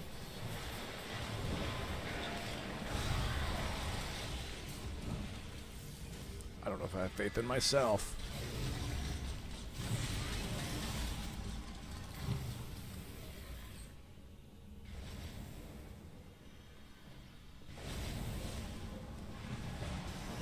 Alright, you want me to do this, don't you?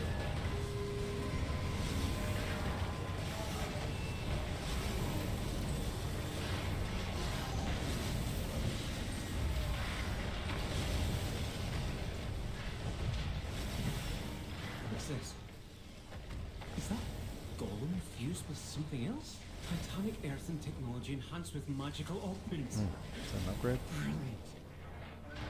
Big upgrade.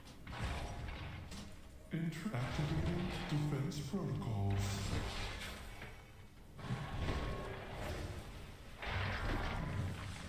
Seismic protocol activated. He's like, I've sensed your raw talent, Druid. I'll keep you in my party for now.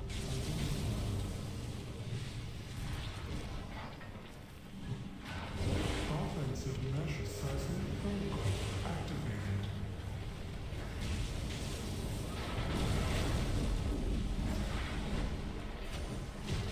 thing killed me in one fucking shot. Yeah, it was my desktop audio. I turned it down.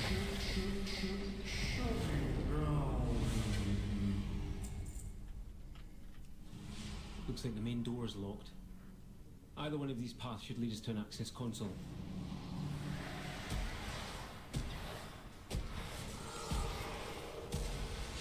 I can't get close. A lot of this stuff does huge AoE damage up close. I can't get near it.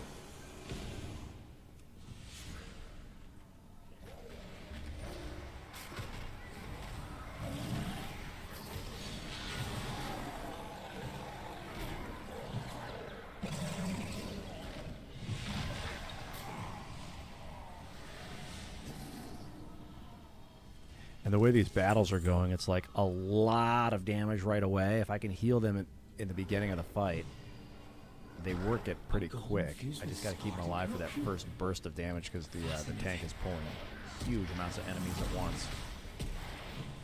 Maybe he's got a heal up his sleeve that I don't know about, so I don't need to panic.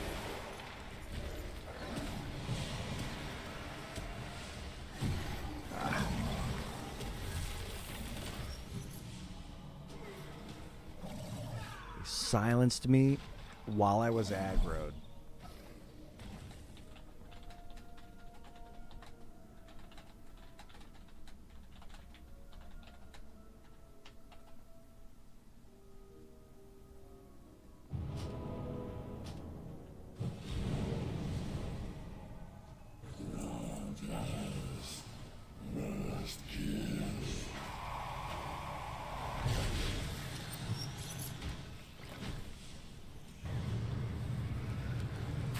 Give him a heads up, a little underhanded insult to the tank. He just keeps fucking leaving me to die by over aggroing and leaving me behind, not taking the enemy off of me.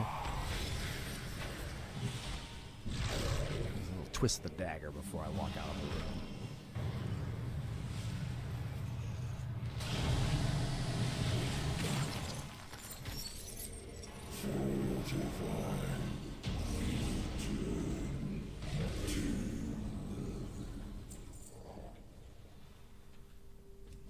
Look for a service tunnel nearby. You should be able to take a minecart back to central processing.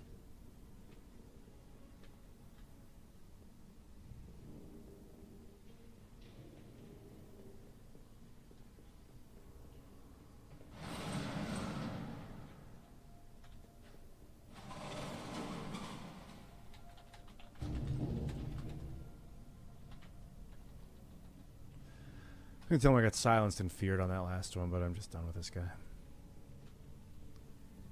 He has one mode, charge forward.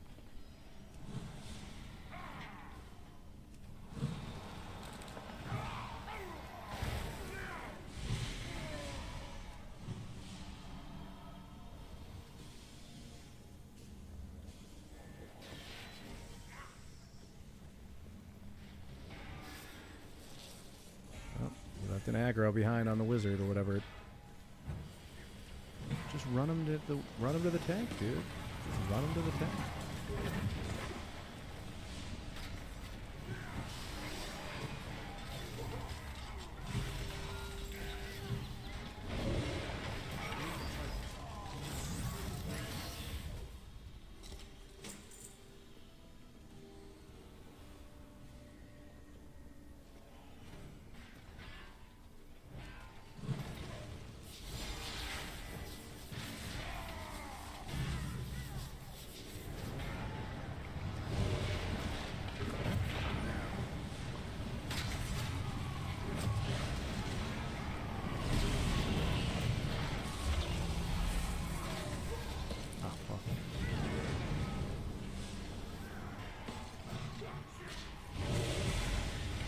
To the tank. That's what he requested.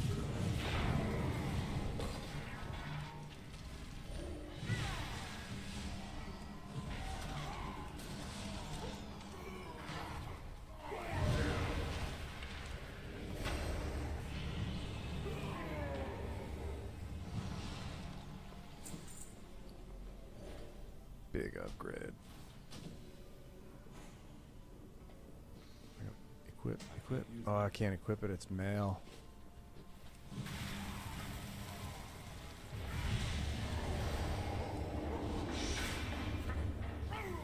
machine speakers in the stone vault. I think all this gold that I'm getting in the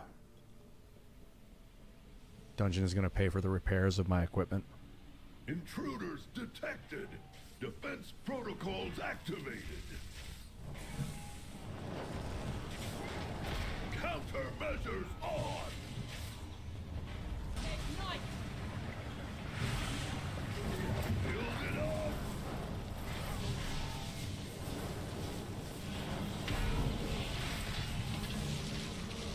Jesus Christ. I haven't fought this battle much. This is the second time.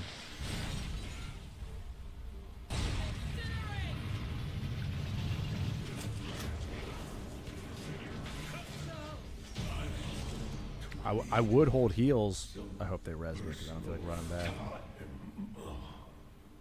I would hold heals, but the guy's like at 40% health, 60% health. I mean, I guess he can heal himself. Might as well use it, unless you'd rather walk. That was not enjoyable. That tank was not taking his time. Thanks. That paladin was cool though. Oh, we're not done yet, God.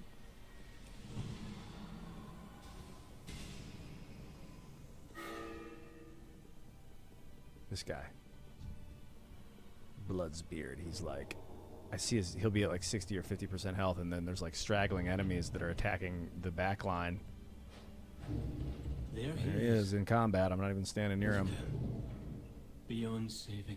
That seems like poetic justice, but Oh my God. Let's Now we finish gotta this. run through these enemies.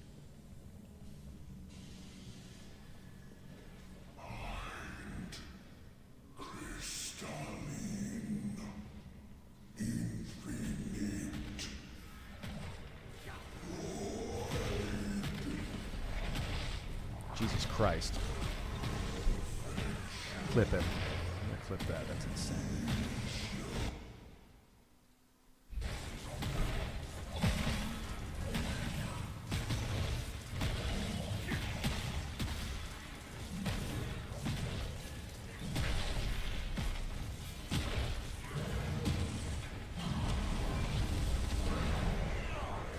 Secretly, I want them to get wiped.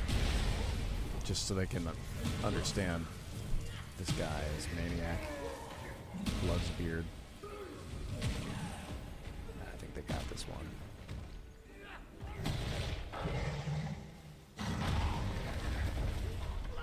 Just can't take hits, man. Not in Druid form, anyway. Maybe if I go into bear form, I can handle it.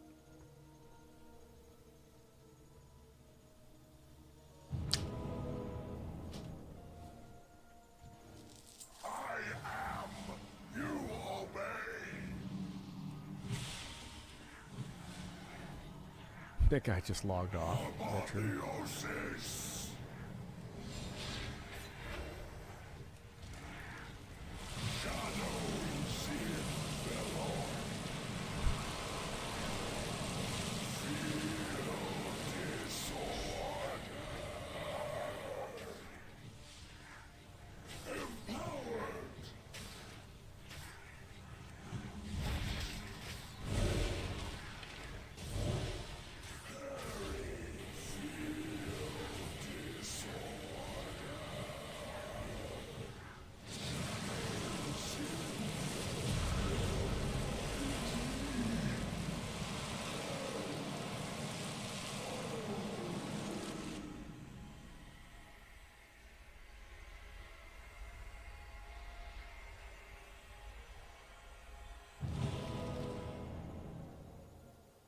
Come back to me. There he is.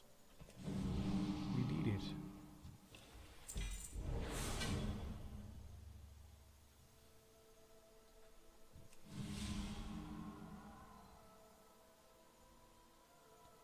No, sorry, I'm done. I don't have a target. That tank is too much. I know, they cost me like 100 gold or 1,000 gold in repairs. I wonder how much it's going to cost me in repairs. What? That was funny. I really wish they would stop defaulting me into Dragonflight too. It's really annoying. I can't stand having to constantly push buttons to stay in the air. I want to just do this. Just go. Just be, you know. Just be. Let's see what that cost me in repairs. Is it this room? Yeah, no. There they are. To the tank. It's like, I think people get stoned and get in a zone. I have a friend like this from high school. 174 gold. Jeez. Where he would just like not even talk. It would be like part of the fun of playing video games is like hanging out, and he'd be so high that he would just play and just like just charge forward, just go, do, hit, click, like playing 7 Days to Die, just click, and I'm like, hey, I was gonna say his name, I'm not gonna call him out, but like you guys want to do this? No response. Like, I can't even stream with that guy. I can't stream with people like that because they're antisocial. Like I can't take, a big part of the fun of streaming online is being social. And the whole like getting high or drunk and just like pushing forward and hitting the buttons over and over again is like defeats the purpose of the socialization of video games, in my opinion.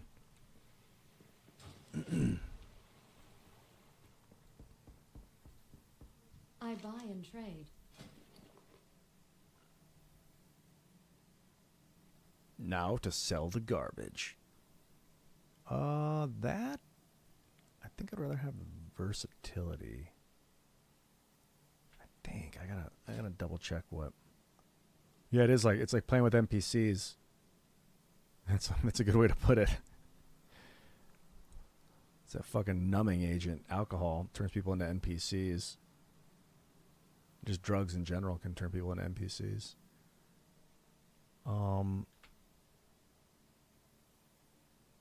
And maybe sugar can turn people into NPCs too.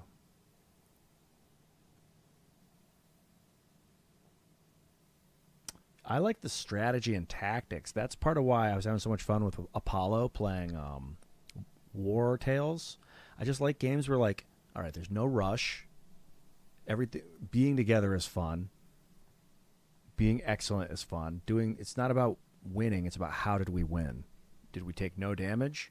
Because that's way more memorable than beating it 5 times in a row with the healer getting killed over and over again. Like, at least for me. How did we win? Were we excellent?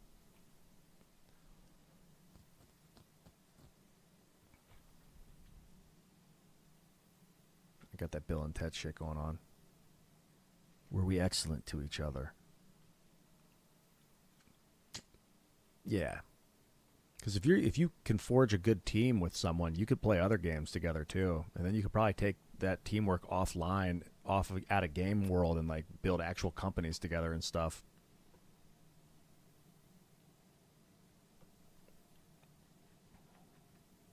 I played Valheim a little bit with Krigler back in the day, but kind of ran out. Yeah, I do consume caffeine, dude. Caffeine's a powerful drug. We were talking about that on set. I was like, I think the biggest psyop on earth is caffeine. It's such a powerful drug. As like the girl that played the female lead was getting a cup of coffee, and I had coffee. Like I would all had coffee. I was like, it's so powerful. All right, this I'm not gonna wear because versatility or mastery. What's the difference? Versatility. Versatility is what I want with this guy. Oh, actually, I think mastery is what I want with this guy. So I'm looking at these Fever Flare pants. Be careful.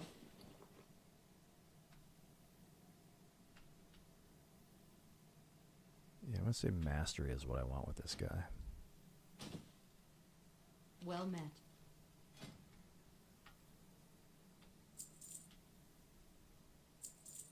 I can't use that.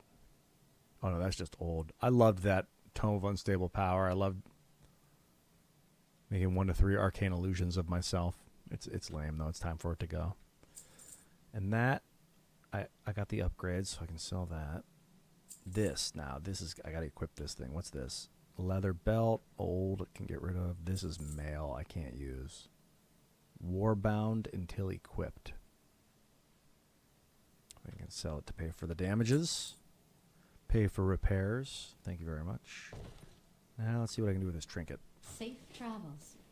This is normally like if I was playing with friends, I would be doing this between instances. We'd be queuing up, but I'd be like, hold on, guys, I need to take 5 or 10 minutes to like recalibrate, repair my stuff, get my new items equipped. I want to read all the items. I want to enjoy the process. You know what I'm saying? Can I just use these? How much ancient mana? Is ancient mana like a currency that stacks in your somewhere in there? They don't seem to be items that I'm getting.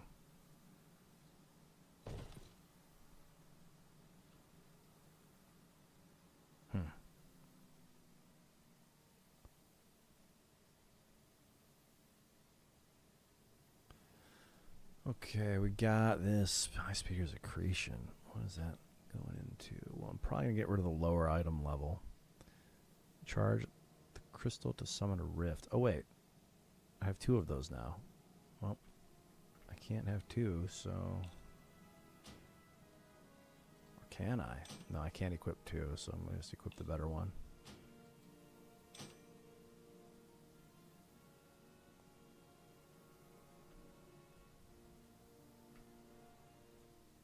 You need something? An ultimately profitable haul.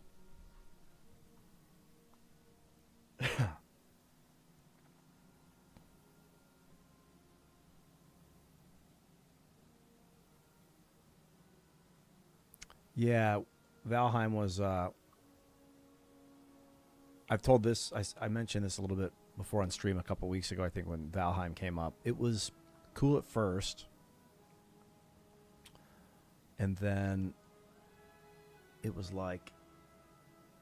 one thing I didn't like about it is that if you're running and you have a bow, your reticule doesn't bounce.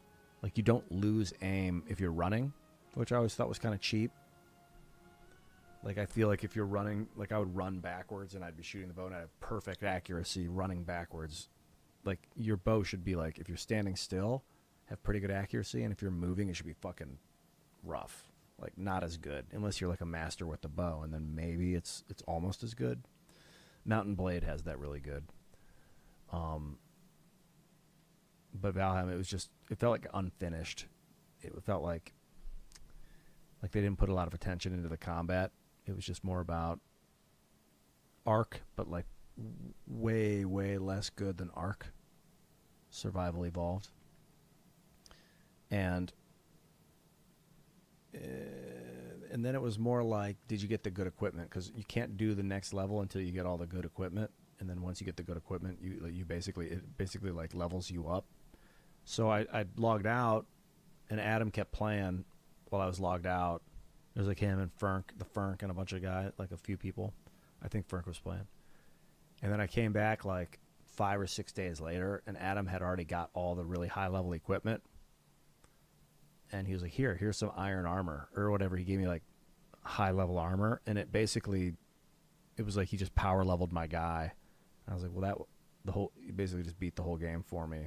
And I was like, there's nothing more to do in it now. Because I don't enjoy like clicking on rocks over and over again. I prefer the precision accuracy of fighting stuff. And that game doesn't really have that. It didn't really have fun combat. Yeah, I think if you like building stuff, it's a pretty cool game. If you like harvesting and building, it's all right. Like Adam liked to build cool stuff. Yeah, dude, that's why Mountain Blade is so badass, because you can feel like Legolas. Like, if you're really good with the bow, you personally, as well as your character, if you put points into your character, you can actually like be riding and like moving and like do crazy challenging hits with your bow. That's like rewarding, because it's like you got to focus and zen out to get that target picture perfect accuracy. And it's a game, so you can kind of learn like the way the game works. Like you know that if you're running at this certain speed, turning like this, you're always gonna be able to kind of cheese it, which it's not like real life. But you can get kind of kind of good with like hitting on the run. Yeah, dude. Like killing stuff in melee with your bow. I love that shit. All right, guys, I'm going to log out. This has been quite a night. I'm back. I'm going to play tomorrow. I'm going to get back on, I think, in the early morning tomorrow. Or in the afternoon or something like that. I think so. That's the plan. And then I'm going to be doing Timcast IRL tomorrow night. Phil Labonte's back. We're going to be playing some music at the end of the night. So I'm looking forward to that. And guess that's about it. Thanks for following there, Manners Mike. I just saw you did that on Twitch. Everybody follow me on Twitch if you're not following yet, and on YouTube and on X. That's where it's all happening. Twitch, YouTube, and X. Dude, Mountain Blade is so good. I just gotta say, I gotta stress that. And hello, Sea Turtle. I see you there. I saw that you were in the chat earlier. Deceptor 522.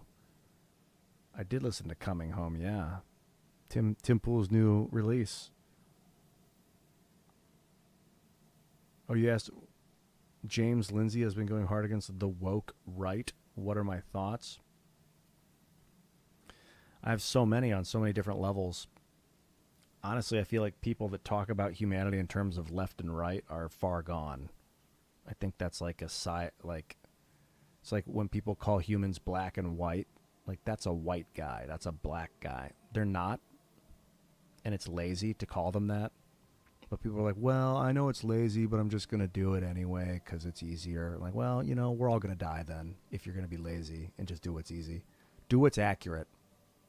And humans are not divided into a left and a right. It's insane to explain things in that term. So that's sad to see that he's doing that kind of crap. I understand why people do it, but that doesn't redeem it, and it doesn't justify it. I still understand why they're doing it. It doesn't justify them doing it. You know, getting pissed off about it doesn't help.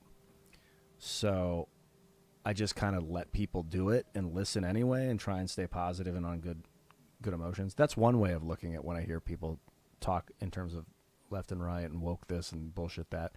Now on another level, yeah, people talk a lot about the woke. I'll talk on this level for a little while. I'll get in the mud. Being woke doesn't mean that you're like super liberal, like communist. Like, you can be woke and be a Christian. There's just people that are like, they think they know the answer. They've become woke.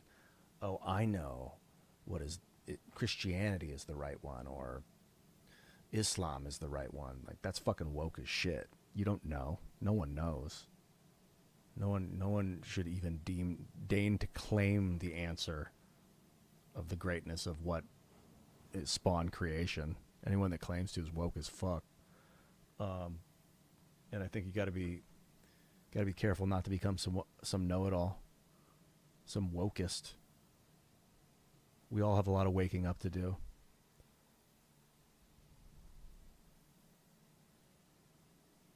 Yeah, but saying he is a black guy is an inaccurate descriptor. People are not white and black. We all have different colors and pigmentations. Like, we should not demean each other like that as humans. That's not how we fix things and get along.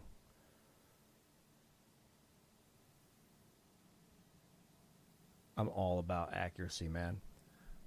I guess that's my immediate thoughts and feelings about hearing Jimmy Lindsay talking about the woke right. But I think what he's trying to do is like be like, hey, you guys, you're not perfect. That's probably his intention of talking about that stuff right now.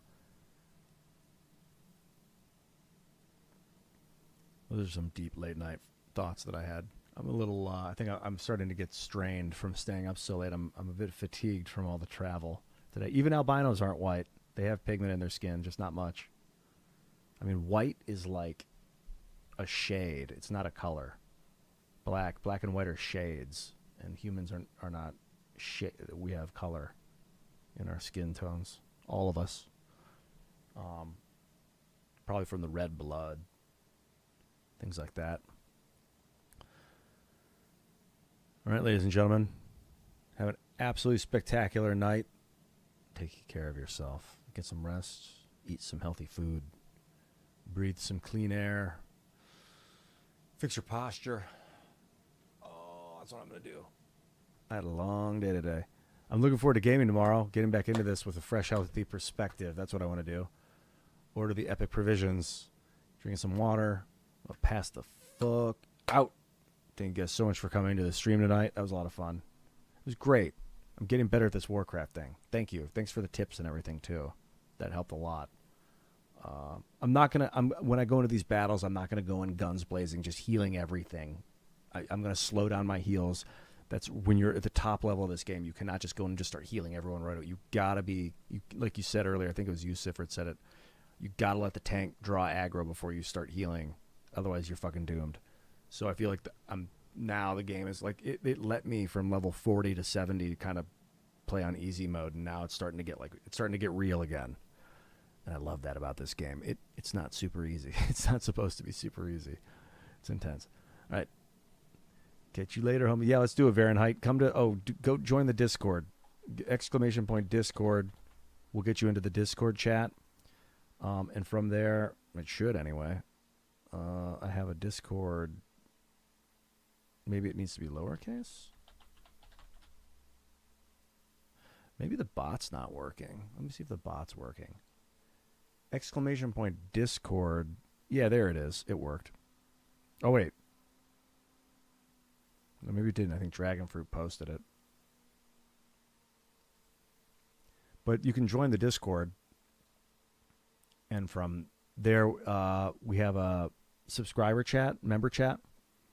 And we organize there to game together. So, Varenheit, if you want a game, let's fucking do it, dude. Oh, you're in the Discord. Okay. I'm preaching to the choir. Yeah, let's do it. Let's do some multiplayer shit. Maybe. I hope it's just I'm looking at my chat bot now, just to double check everything. I've got my timers. Might need to log in. I don't know. I'm sure it'll reset itself at some point. Haven't been on this computer for a while. Okay. Bye for real, everyone.